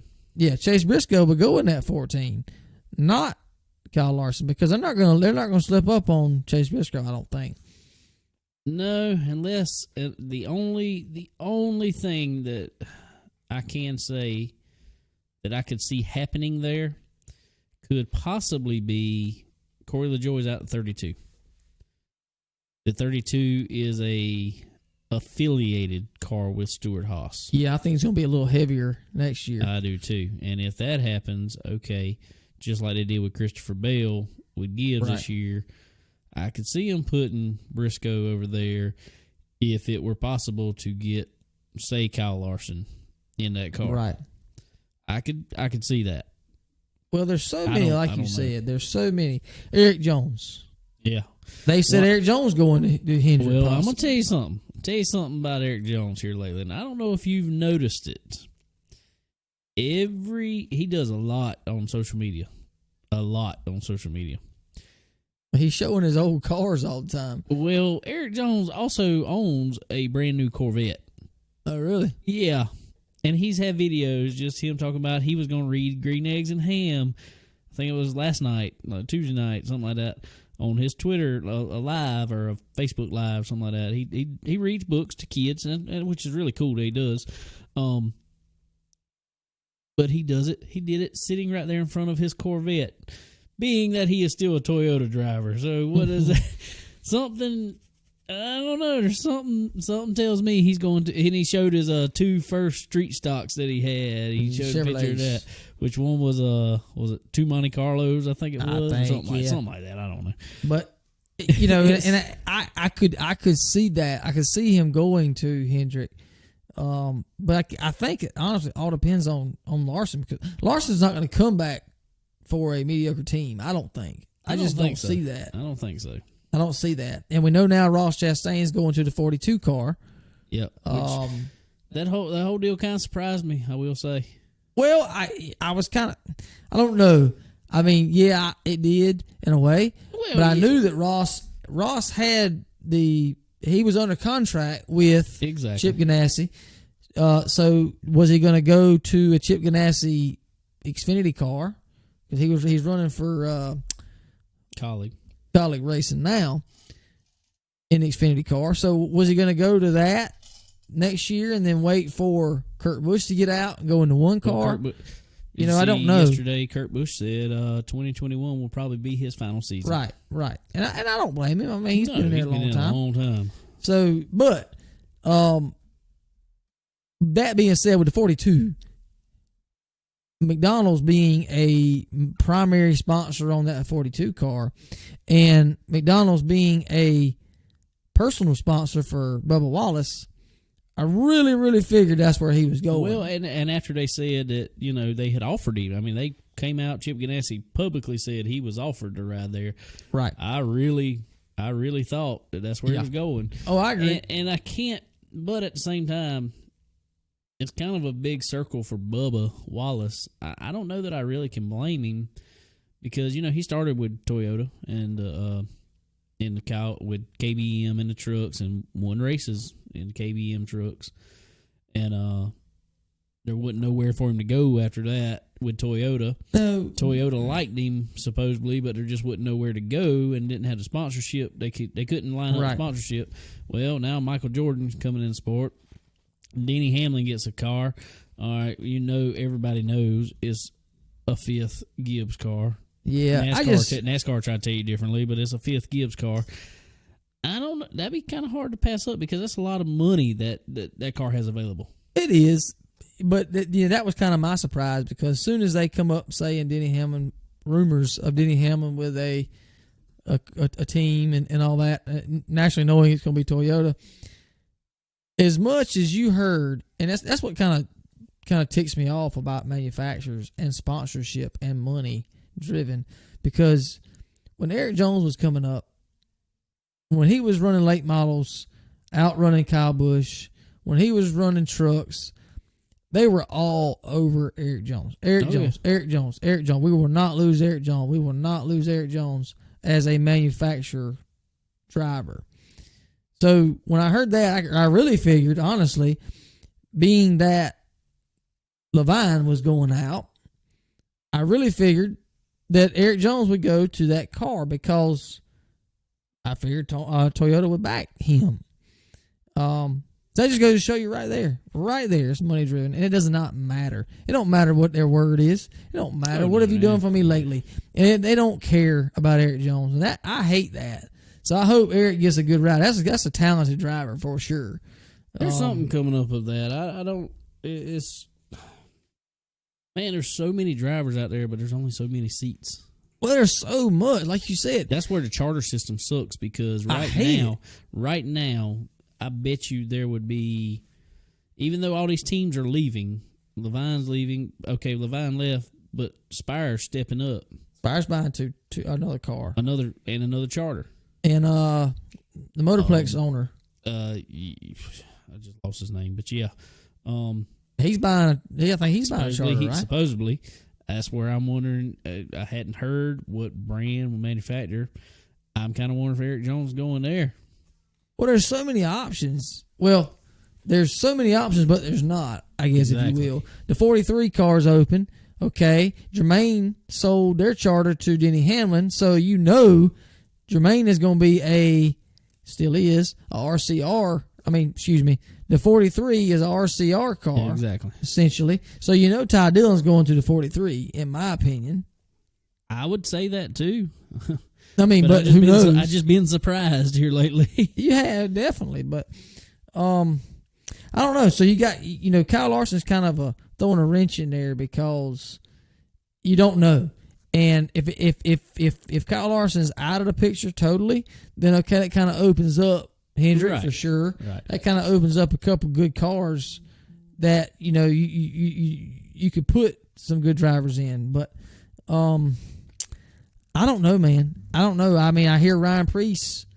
I don't think they've signed him yet. In the other JTG Doherty car. I know Ricky Stenhouse has got another year, I think. I don't know who's going to that car. That's a Chevrolet. Where's Corey LaJoy going? Exactly. He says he's going to announce something here soon. He claims now he's never going to say otherwise, regardless of what car it is. But he says car he thinks he's going to is a step up. Well, hey, he ran good with that car. A step up? That car he ran better than it was set out to run. Oh yeah, in my opinion, definitely so. But who knows? There's a lot of still a lot of unknowns still to come. But the thing that is known now, I think it was released today, which is really cool. A lot of it is really cool. The 2021 schedule. Finally, Jesus, this is taking forever. Been waiting a while. And the biggest thing, now don't get me wrong, there's a lot of other things I'm excited about on there, but two really cool things on that schedule for me is Darlington. Who races? And Atlanta. Both got 2 races back. 2 drivers' tracks, man. Love it. I love it. Also, Darlington, as we've told y'all, is basically in our backyard over here. Atlanta is a day trip for us. Yeah, to go to, and they have awesome packages there. Awesome surface. I love Atlanta. I hope they never repave it. I know they will at some point, especially with 2 races being on it a year. But I can look at them when they repave it, they'll reconfigure it, and I may be wrong with that. Well, they've already that has already been proposed. I can see to the that. city down there. They're proposing to go back to the original regular oval. Right. They want to add almost a fair type. Yes. I did see that, yeah. Yeah, I mean, it's around it. I mean, it's pretty big what they want, and they got plenty of land to do it. Jesus, they got plenty of land to do it around there. Yes. I don't know if y'all know it. I know y'all know, if you haven't been to Atlanta Motor Speedway, it's not actually in Atlanta. It's in, was it Hampton, Georgia, I think it actually is. I think you're right, yeah. It's just outside of Atlanta. But Hampton, Georgia consists of Atlanta Motor Speedway. Yeah, nothing. That's all that's there. There's a big old highway that runs straight to Atlanta Motor Speedway, and that is all. and it is actually probably one of the easiest tracks to get in and out of because there's nothing there. Yeah. Nice. But there's so much room around it to do whatever they want to do. Yeah. That's why a couple of years ago it looked like Atlanta was going to lose all their races. Right. But all of a sudden they've started having good races when they haven't paved the track, and it seems like everybody wants to come back. Yeah. Well, there's good and bad, I guess, about the schedule. When you add new tracks or you add dates, you got to take away because they're not going to make the season any longer for sure. So Kentucky and Chicagoland loses their Cup race. I hate it for those areas. I hate it for the people that work there. Racing wise, I'm not too upset. No, the racing was not. Chicagoland was always a fuel mileage race. Always. There's no cautions. Zero. So, I hate it. Like I said, I hate it for the people around there because, if somebody take a race or take all the races from Darlington, I would hate it.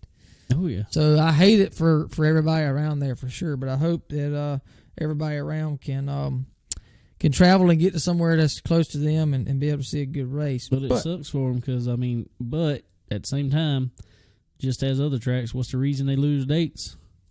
No attendance. Yep. And yep, exactly. Attendance has been terrible there, and so you few people that traveled there and went there, I hate it for you. But other than that, oh well. Well, one race or one style of racing that has not had to give away tickets is road course racing here lately. That's right. And they have drove in some road courses this year or coming up 2021. We got 7 different road courses coming up next year. Some of them we've been to, some of them new. Think about that real fast. 2 years ago. Yeah, 2. There was 2 on the schedule. 2. Sonoma, Watkins Glen. That's it. And, I've been saying for years, people don't like it, whatever. But like the time we went to the Roval, and you see the driver talent, you see Alex Bowman come from the freaking back twice and finish second. It's unreal. Seeing how hard he throws it in them corners. Seeing Chase hit the wall head on or hit the tires head on, come back and win. It's unreal. And that just shows driver talent to me. That's my opinion. But the Clash to start the season off, February 9th, will be on the road course at Daytona.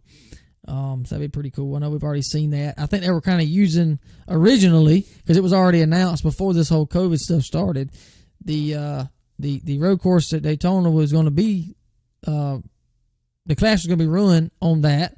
Right. And I think they were going to use it as a kind of exhibition, kind of see how it did. Exactly.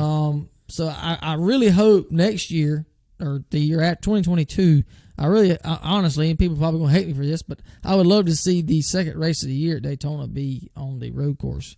I don't think it'll ever happen, really, but that's what I like to see. But that's just my opinion. I don't disagree with you, but I don't think it'll happen because there's so many, especially NASCAR fans. Dirt fans, you don't get this. NASCAR viewers, I ain't even going to say fans, viewers on TV, they tune in to Daytona and Talladega because they want to see wrecks. That's it. And so if you put a road course at Daytona, you ain't going to see the wrecks. No, a lot of people don't care about what we like to see. But anyway, so you got that race starting out the season as far as a road course goes. Dakota, Circuit of the Americas in Austin, Texas. I bet Eddie Gossage over there at Texas Motor Speedway, and I'm wondering how he's feeling about this because he got the All-Star. Yeah. But he's losing a points date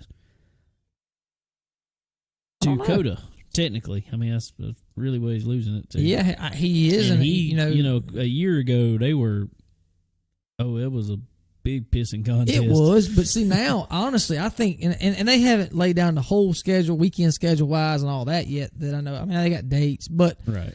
I think, honestly, they're going to try to condense the weekend down some, and that being the case, the All-Star race probably is not going to hurt them much as far as what they make it track. Right. Well, I'm gonna tell you about that. I guess this maybe just be my opinion. I don't know. I don't mind seeing the almost like they're doing this year, 1 day shows. Show up one day. I don't necessarily mind that, but this is the difference. Is you have to look at it is, and we've done it before ourselves. You travel to a racetrack. You want to get your money's worth. You don't want to travel to a track and literally walk in, see the race, turn around, and leave. The thing with NASCAR was kind of the experience of the whole weekend. When you got to watch qualifying, you got to hang out, watch practice. You had all the stuff in the big midways out there. There was car rides out there, the drift tracks and stuff like that. If you turn into 1 day shows, a lot of that stuff's going to go away.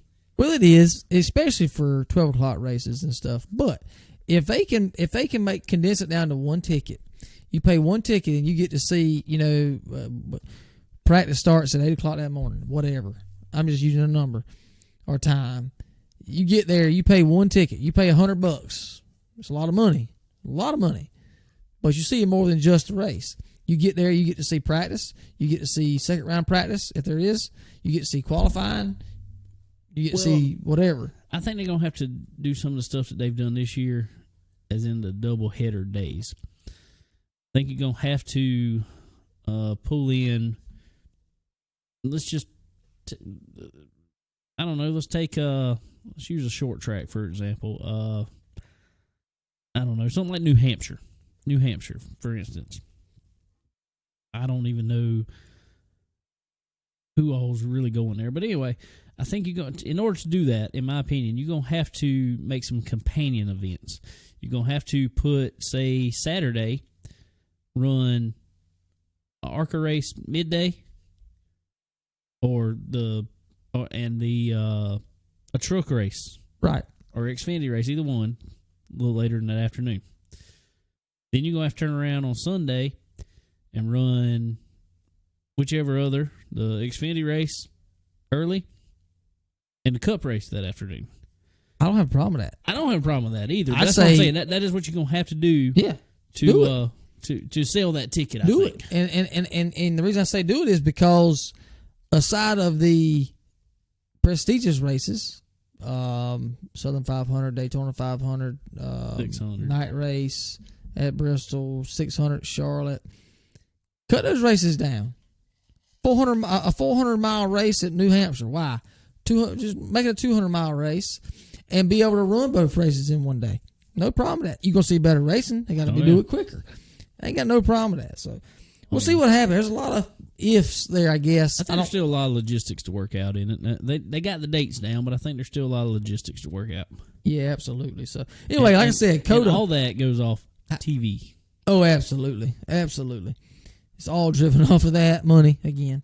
But COTA, I'd love to see these guys at COTA. It's going to be interesting there. I know Tony Stewart's drove his one of his cars around COTA. Yeah, he went down there while there was a Cup race at Texas, and he went down there during the F1 race, right, and drove the Cup car around there. They probably didn't like that to start with, but no. But anyway, so that is May 23rd. June 6th, they are back out west in Sonoma. Like I said, that hadn't changed as far as being there, but Sonoma. Road America is another new track. That's going to be on July 4th.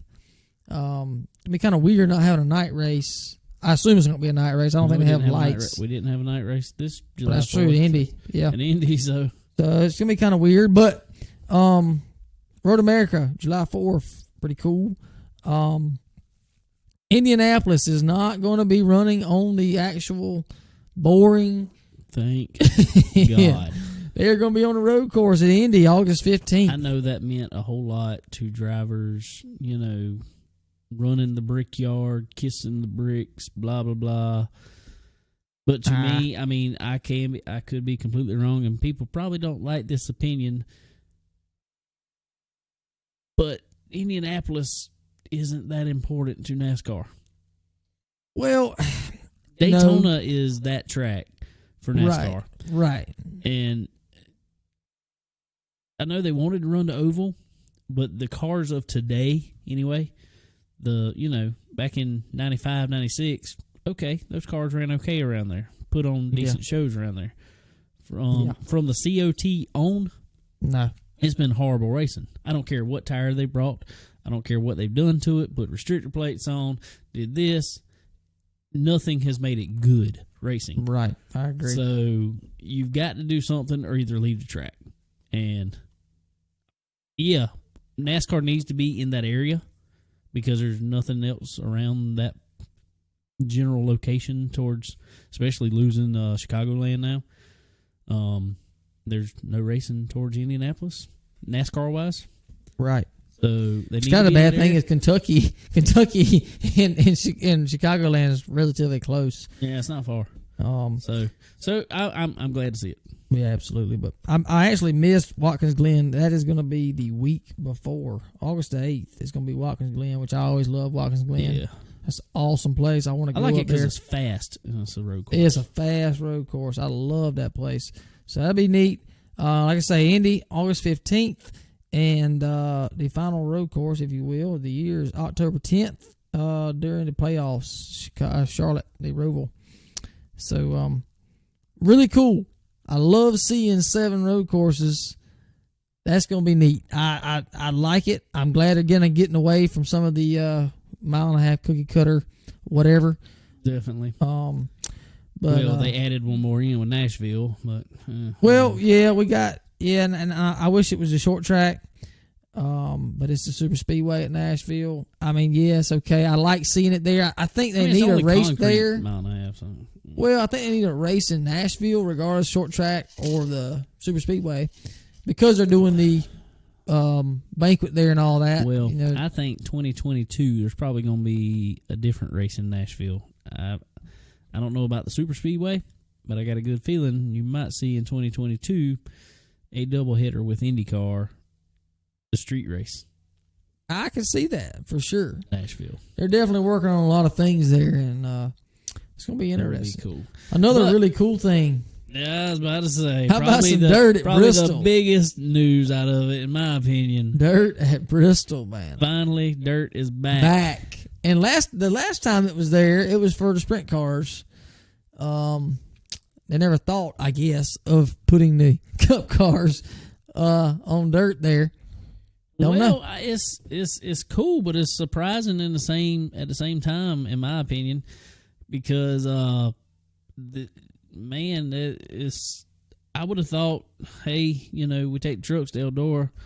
Why not take the cup cars or at least at Xfinity or something like that to Eldora or maybe Knoxville or a track like that first before they put dirt on Bristol. And I know me and you were talking about, and I guess probably the only reason is because they wanted enough pit stalls for everybody at one time. Well, I'm going to say multiple things. One, Eldora is a fantastic facility, and they put on a heck of a show, and they pack their stands out. But there's only like 25,000 or so that can go to that race. I think they're thinking, and I hope they're right, and I hope we can go this year coming. I'd love to. Oh, yeah. But I think they're thinking that they're going to have way more turnout than 25,000 people going to that race. So, there is I'd say Eldora will be by far the biggest as far as fan attendance in the country. I know you're not going to fit 25,000 at Charlotte dirt track. I know you're not. You might fit 10,000. I don't know. But Eldora is by far the biggest to be able to sit around that racetrack. So I guess, in my opinion, that's the only reason they're doing it, to try to get as much people as they can to come to that race. And they're going to get a bunch of people. But the only downfall that I have with the cup cars running on dirt, I love to see it because it's something different. But dirt racers and dirt fans hate to see it. They don't like that because it's just not, It's not the normal. It's not supposed to happen. Exactly. I mean, if you want to come run dirt, come run with us, and we'll show you something. Kind of that deal. We seen Scott I can almost Bloomquist. agree with it. I do too. I just like it because it's something different. I like it. I like to see drivers uncomfortable because in a cup car nowadays, if they're not perfectly comfortable, they're pissed. I like that. Oh, yeah. I'm wrecking loose. I didn't see Yeah. it move, but I'm wrecking loose. Yeah, like Kevin Harvick is for prime example. The car's horrible, horrible, horrible. Running 6. Like I said, I want to see him struggle a little bit. I want to see him actually getting out of the car, sweating a little bit. That's what I want to see. That's why I like seeing dirt. That's why I like seeing road course racing. Oh, yeah. But the thing about it is there's really there's nothing you can take out of being a dominant dirt racer and going and driving a truck at Eldora. We done seen it with Kyle Strickler struggled. Yep. Scott Bloomquist couldn't get out of his own way in a truck there. So, and he's probably one of the better of all time at Eldora. So it's not really a comparison of that. It's not like, okay, we're taking these cars and we're going to turn them into a dirt car. No, that's not what it is. I think it's just getting them out of their comfort zone and making for a cool exhibition race that I think they'll get a lot of fans in the stands for. Oh, it's going to be packed. I imagine I could see Bristol selling out again because of that. And Just I hope because of that. Just to see it. And the biggest thing I hope, more than anything, this is getting off NASCAR just a little bit. What I hope personally is going to happen with dirt on there is they're not just going to turn that into a NASCAR weekend. That's going to probably, hopefully, roll over for maybe another weekend, another week, and bring some dirt guys there. Bring World Outlaws. Well, I don't see how they Lucas could Oil. possibly see where it would cost. I don't see how it could be cost efficient. And it probably will be. If they sell the stands out and they do this and that, okay, yeah. it's well worth it to do it for one race. But you already got the dirt there. For one thing, NASCAR sanction-wise, put ARCA cars there, put the trucks there, put Xfinity there. That's and I don't know that they're going to, but I say they would need to. Okay? The next week, run the World of Outlaw sprint cars and the World of Outlaw late models there. Yep. Why not? Run a street stock race there. They Exactly. just past weekend ran street stocks and all them short track guys. The Pinty short track. Run national it. thing. You got dirt on it. Run it. Use it as much as you can. It ain't like something you can put down in a day and take up in a day. Use it. Go out there, patch what you have to, and run it. Use it. I'm all for it, dude. And it don't matter what they do as far as 2-3 weekends, whatever. They gonna pack the stands out for that. I'm hoping maybe even the SRX series, since it's coming up, will work with NASCAR and everything, and run those cars on the Love same to weekend. see it, man. And they even talked about them being on dirt. But they're saying that's going to be a summer series now. And that that's race not is really in March. it's in March. That's gonna be chilly. That's the only thing I don't understand about it is Well, that it would needs be to be at awesome night. night race. It needs to be a night race, my opinion. I don't know, man. There's gonna be a lot of kind of unknowns still there, but I mean, we've been in the stands sitting there cold before. oh, absolutely. we can do Won't it be our again. first rodeo. No, sir. So, but anyway, schedule kind of. There's a doubleheader weekend at Pocono again. I wasn't impressed by that. I don't think they can do. I don't think they can do enough to impress me at Pocono, regardless of doubleheader, whatever.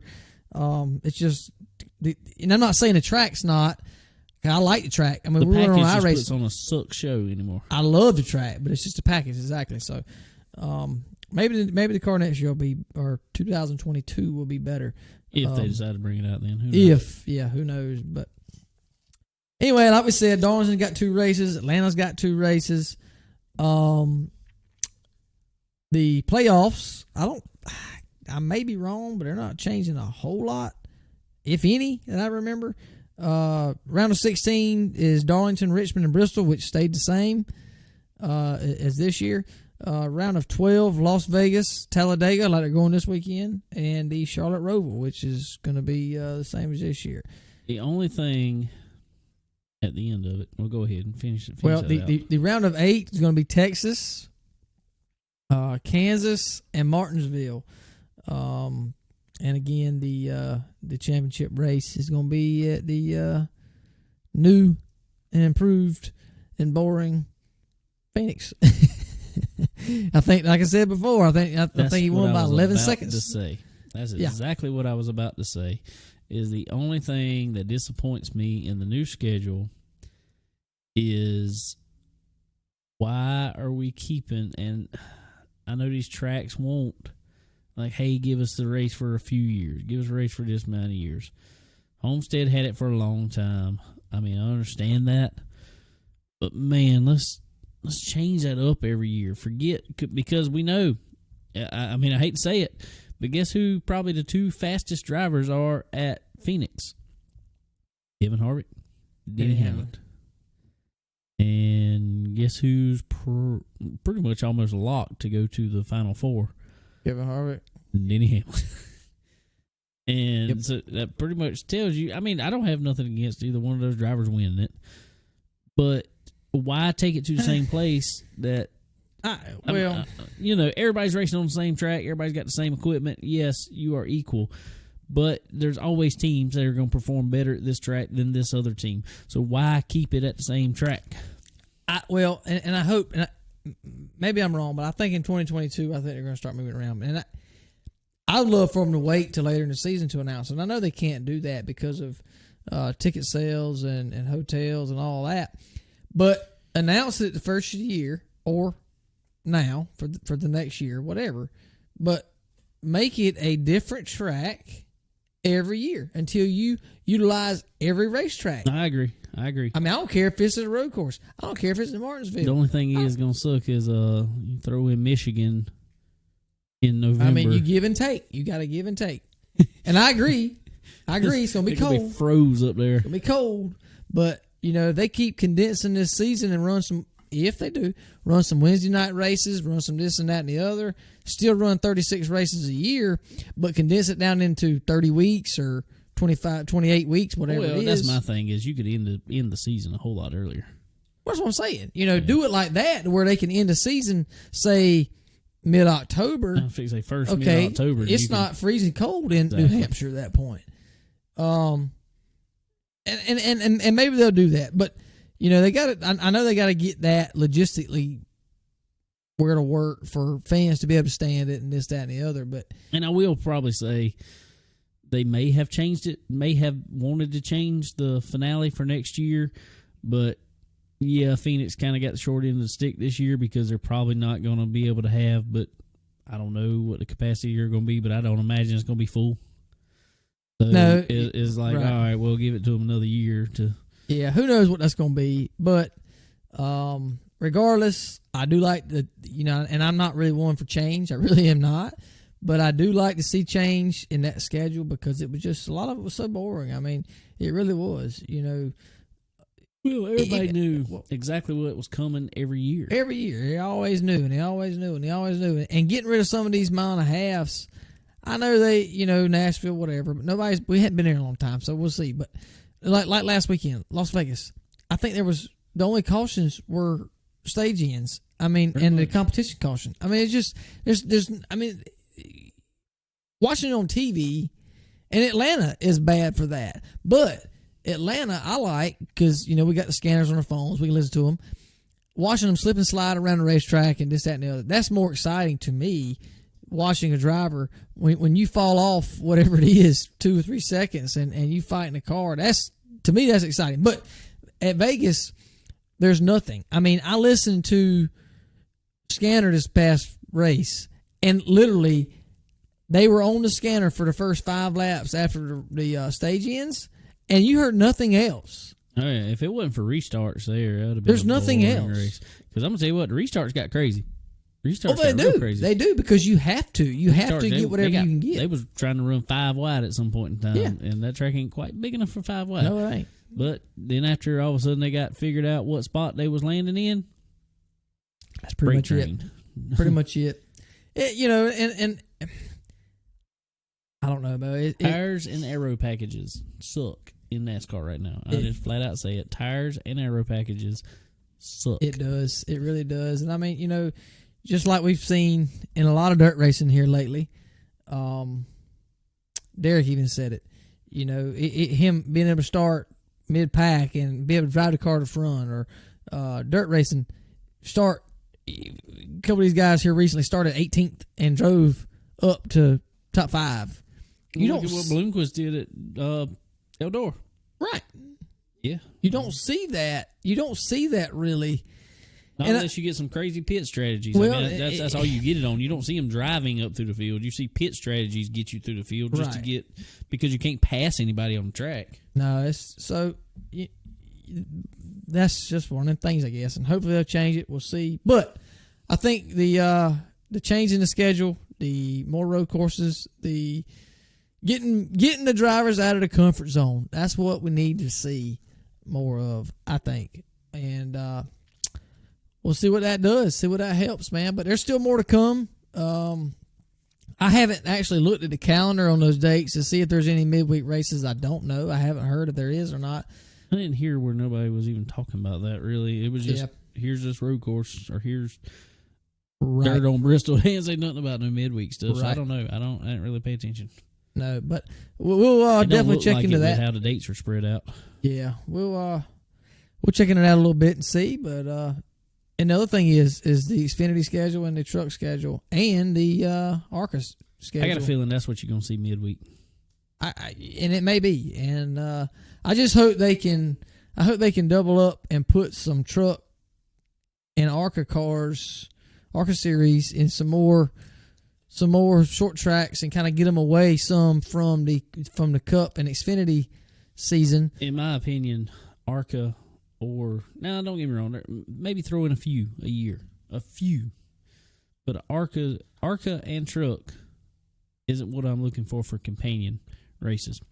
Well, the only problem is you're not going to get that with truck because sponsorship, because it costs so much to run a truck team now compared to what it used to be, and they got to have the bigger sponsors. Well, and in order to do what we want them to do, they're going to have to cut that down, and they can do it. They can do it. Well, they look like they were on their way with the Ilmore motors, right? And I think they will. But you know, NASCAR's got to let off on some of those sanctions. They got to let off on some of that money that they require from these teams, from the tracks even.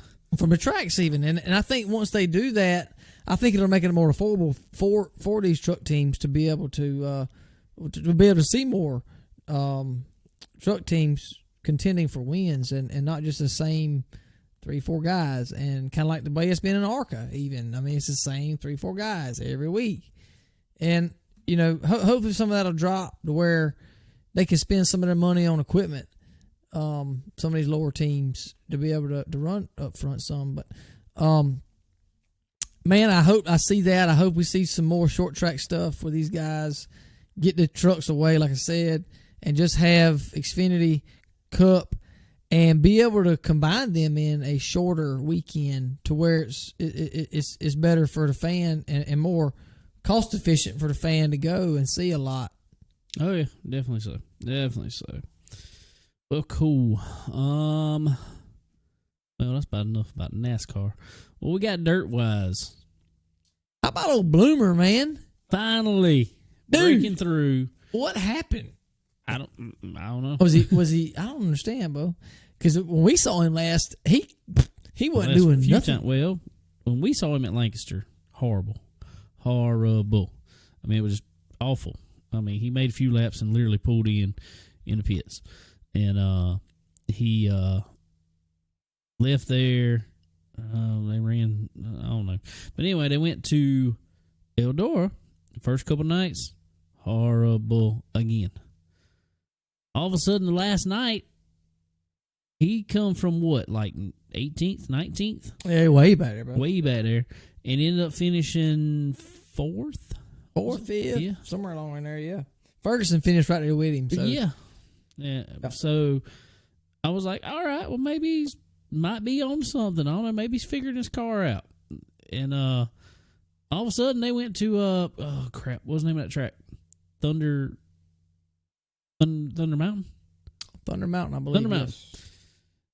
And all of a sudden, I look online, and Bloomquist has won the Friday night deal there. By like a half a second, bro. Oh, yeah. I mean, they said he was rolling. Like, Brandon Shepard finished second. Where do you get that? I don't understand. I mean, he hadn't forgot how to drive.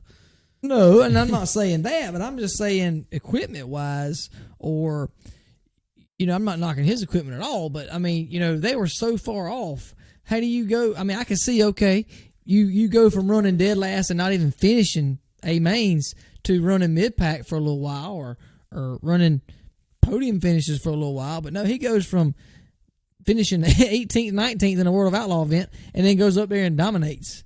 Yeah. So I don't know. They may be trying things. I don't know. Well, Shannon Babb touched on it too. I mean, everybody knows Shannon's been running good in the car. Chris Ferguson, every time he comes to a track, he's running up front. I mean, setting fast times. He went to where was it the other night? I-80? No, not I-80. That was Brownstown. Brownstown. First time he's ever been there. Yep. Set fast time the first night. And so the Bloomquist, what is it? Plant Zero cars, Team Zero cars. Yeah, Team Zero cars are fast. They're fast. There's just something. Well, a lot of them have lacked in the setup. Obviously, and that's all it is. I mean, we all know that. Right. If you get the right setup on top of those 4 tires touching the ground, any car is going to be fast. You get the right shocks, right springs, all that stuff on there. And like not Scott really said, Shannon Babb talked about it. Scott had issues with the droop rule. I mean, that was how he designed his chassis. Right. That's how his setups were designed, for large extension on that left rear to get him to turn. And it worked for him for a long time. So basically, they made the Scott Bloomquist rule so he couldn't. Yeah, I agree. They couldn't, extend the cars that far on the left rear anymore. And he's had to go back to the drawing board to really figure it out. Yeah, he definitely has. And, and I don't know, from what I can see and gather and watch some of these races, it seems like Bloomquist cars work great on a wet track. Wet track, yep. And short runs, yep. Yep. And like we said, Ferguson, he qualifies great always, and he runs heats great normally. But the other night at Brownstown, there was a lot of the racing. There was a lot of street stops. There was a lot of limited late models. Late race. And by the time they got to their heat, the track had already blackened in pretty good. I mean, it just slickened off a lot. And he dropped like a damn rock, bro. Yeah. He had to come out of B main and barely made out of B main. Right. So after setting fast time. And, that's kind of where I go back to, okay, let's compare surfaces. Eldora. They made Eldora to where the moisture would stay in it. It slicked off. Yeah, it slicked off, but there was a cushion. There was right, but there was a lot more moisture in that track than normal at a normal Eldora event. Well, Ferguson ran great. I mean, he ran great. Ricky ran great. I don't know if it's something to do with, because that can't be just tire. That can't be just driver. That's got to be something to do with the chassis, I think. But I don't know. Maybe they figure something out. They are contending. Shannon Babb, like you said, ran great at Eldora. Got caught up in a little bit of mess, but drove it back up. Fixed the car and drove it back up in the main. Look at what Ricky did. I mean, Ricky was contending for the win. Right yeah, with Kyle Strickler had he not blown the motor. Well, he probably would have won that race if he have kept running where he was at, because Kyle, I hate it for him, but Kyle cut tire. Ricky would have been still running second, I would assume. He was fast. So, they're contending, and I love seeing that. But I don't know, man. There's a lot going on. This is dirt season, I guess, as you say. Dirt season. I think there's a big race, Wiggins Grove, this week. Sprint cars. I think Kyle Larson's going to run that. I'm not sure what all, but I did see something on that. So people check that out. Well, I was going to say one more thing about Brownstown up there. How about our boy Kyle Strickler that was on the show last week? If you haven't listened to last week's show, be sure to do it, especially if you are a dirt fan. Kyle Strickler. We had Kyle Strickler and Randy Keene both on the show, and talked about a lot of dirt racing on that show. But how about Kyle Strickler? Went up there, set fast time for Saturday night. Yes, sir. I knew it was going to happen, man. I'm telling you, he's there. He is there always. And he was up there. I think he run good in the heat race, but he fell off in the main a little bit. That's a tricky track, man. I mean, you know, Very. you ain't running no Tracks wall. without And, walls are always tricky. well, dude, the cushion, if you will, Or was literally on the top point of that track. I mean, I couldn't believe how they were staying up there because you couldn't see the track by the man. I mean, it was at the apex of the banking. Jesus, but them boys was on it, son. I don't know how and it's so funny because some of them guys, you see them drop the right rear off of it and just never slack up at all. Yeah, it was very interesting. But that's a cool little track to watch. I mean, it's a driver's track though, because after so long, the bottom comes in, and I don't know. I was telling Sterling even the other night. I said it reminds me that track Brownstown is a cool little track, and it reminds me of a go-kart track we have here, Ainer Low Country Kartway down there. I don't know what about it is. I guess it's shape of it. It's probably a little bit bigger. It ain't much bigger, but it's a cool track, so that was cool to watch. yeah, absolutely. Kind of like we said a little bit earlier, kind of thing coming up for us and pretty cool. Our good buddy Randy Keene with RK Motorsports Consulting and Stop Tech Brakes. He's got a lot of stuff going on right now. He's up at Oktoberfest, helping those guys out in the big block modifieds and all that stuff and SRI, so that's really cool. And they announced last week, right after our show actually, that Mr. Kyle Larson is going to be back running some super late model dirt cars at the Dirt Car World Dirt Track World Championship. Yeah, Dirt Track World Championship at Portsmouth. At Portsmouth, Ohio. Talked to Randy earlier in the week, David did, and kind of invited us up, come hang out with them and spend a little time with them guys up there mid October. That's going to be a 3-day show, October 15th, 16th, and 17th. $100,000 to win. That's the biggest race that I know of this year for a dirt super late model. Oh, it definitely is. So it's going to be huge. Huge for us, huge for Chicken Bone Alley. It's going to be really cool. Try to get a lot of guys to come have some time with us, and we'll have some time to do that. Also really cool in that, just throwing this in there right now, our buddy Kel Maben going to be running his legend car there Friday night. We're going to be there helping him out. We're going to slap a Chicken Bone Alley sticker on that thing. Yes, sir. I'm actually wearing a T-shirt he sent me right now. Absolutely. I love it, man. I'm looking forward to meeting him and hanging out. And, hey, you never know. We might be able to go back and ride some Razors or something. You don't never know. Anyway, what else we got? Man, there's a whole lot, but I don't know. We pretty much done about an hour and a half in it. 145, something like that. That's good. That's about normal.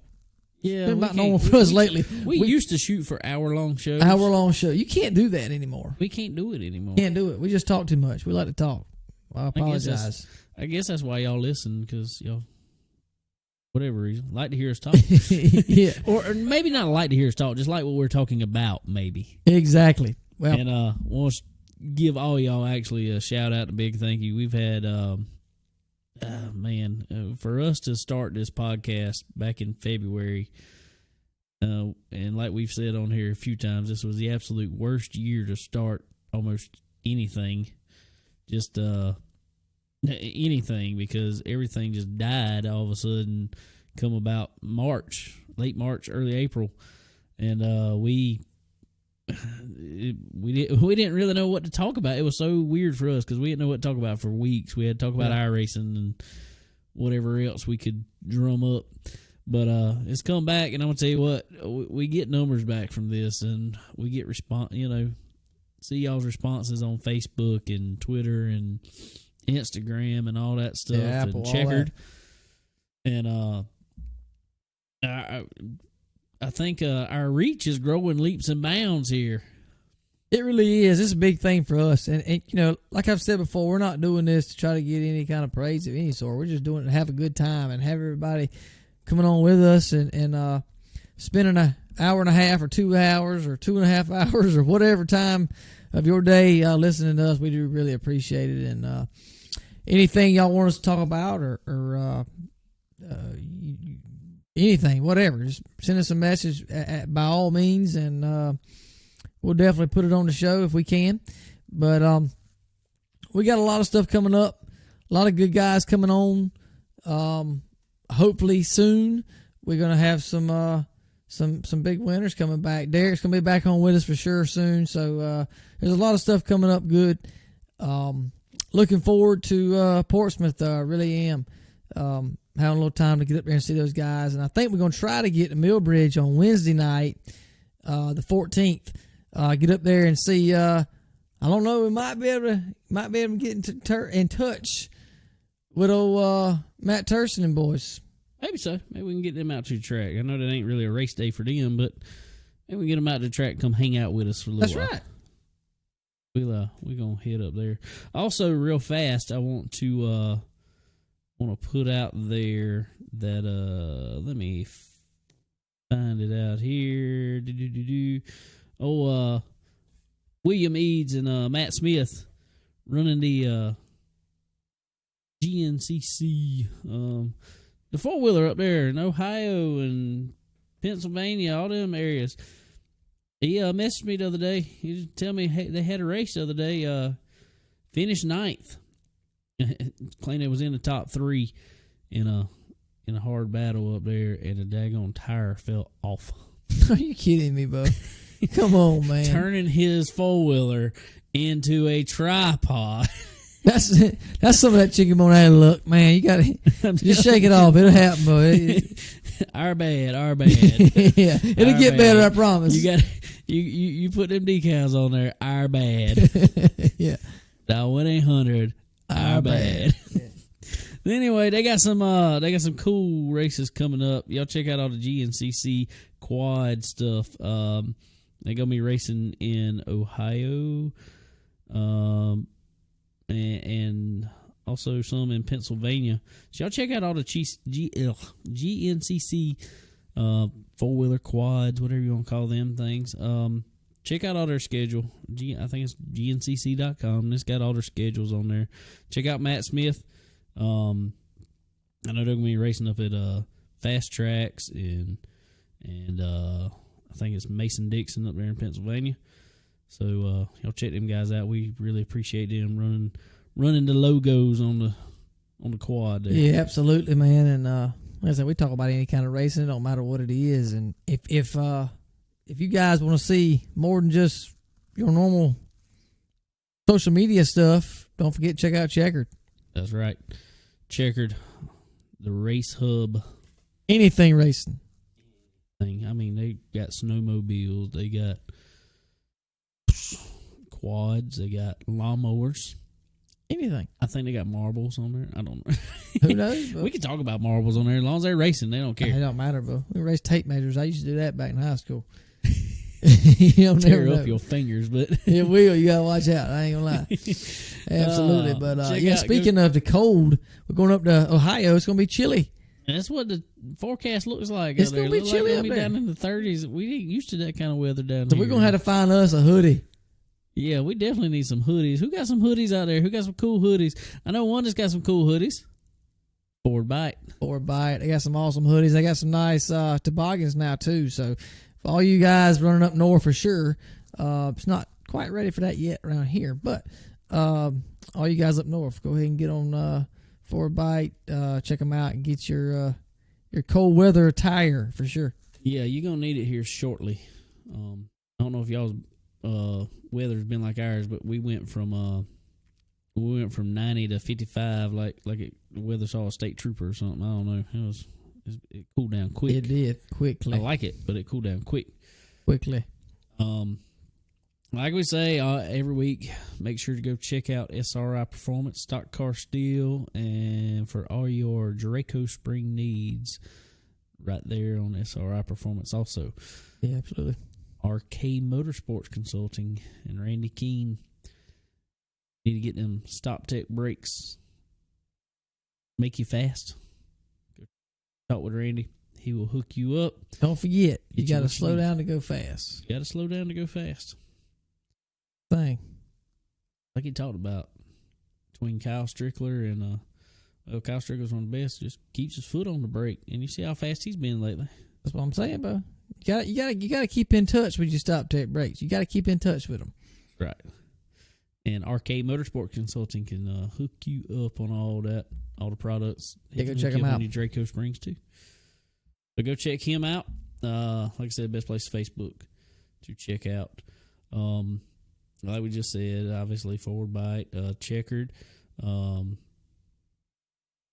we got a bunch of people. Don't forget to check Derek Griffith out. Is Northeast Auto Imports LLC. It's northeastautoimports.com. Got a new website. It's very easy to use. I'm actually looking at it right now. Got all the stuff on there. A lot of new cars coming in. Really cool stuff. So definitely go check him out. He can find you something overseas in Japan somewhere and get it coming on the way to you. I think you need this 1994 Toyota Hiace. I'd love to have it. It looked like it got a lot of headroom. I want one of them daggum Land Rovers or Range Rover, whatever it was that he had that time. Some cool freaking trucks, man. He got some awesome cars. What was that? There it is. Hilux. There we go. An 89 Toyota Hilux with a camper shell. It is a camper truck. That's awesome, dude. We can get that. We won't have to stay in a hotel. We go to. I need to call Derek. This thing ain't got but 35,000 miles on it. We need it, though. He got all kind of stuff, man. Y'all like them old cool imported cars. They're cool. They're right side drive. They're cool, man. All of them are cool. Y'all like them. Go check him out. NortheastAutoImports.com. Definitely. Hey, he'll ship it to wherever. He ships it from Japan to here, so I'm pretty sure he'll ship it to you. He just said he shipped in like 50 cars. A lot of cars. I mean, that's a ton. Jesus. That's a lot of paperwork. Yeah, he got it going on, man. I'm telling you. I don't know how he does that and races all much as he does, but hey, he's got it going on. Well, cool. All right, well, what else we got? Man, I think that's about it. We got some stuff coming up this week. Like I said before, Williams Grove. Y'all check that out. I'm not sure it's going to be on Flow Racing or not. I have not looked into that There's yet. There's going to be something on Flow Racing. But there will be something on Flow Racing, so go check out Flow Racing for sure. They're Speed not 51. a sponsor of ours. We just like talking about it. We like they got them. a lot of racing on. We like them. Speed 51, check them out. Got all kind of stuff going on. Lucas Oil TV. If there's a Lucas Oil race somewhere around, you can watch that, or you can watch Baja Racing or Snowmobile or whatever they got going on there. But check them out. Hooters. Don't forget about us. We work for Wings. We appreciate it. Hooters. We'll be coming y'all's way here shortly. Absolutely. We do Also Hooters, just FYI, y'all need a Hooters in Florence, South Carolina. Yeah. Well, you probably really don't, because I'd get fired from work. Yeah, and I'd had to change my wardrobe. Yeah. I probably wouldn't be able to fit in these pants. But I can tell you one thing. When we take this trip up to Ohio in a few weeks, by the way, we're driving. We don't fly anywhere hardly. We're probably going to stop about, at least 3 to 4 times. Yeah. For wings. Yeah. Oh, absolutely. It's going to happen. That's definitely going to happen.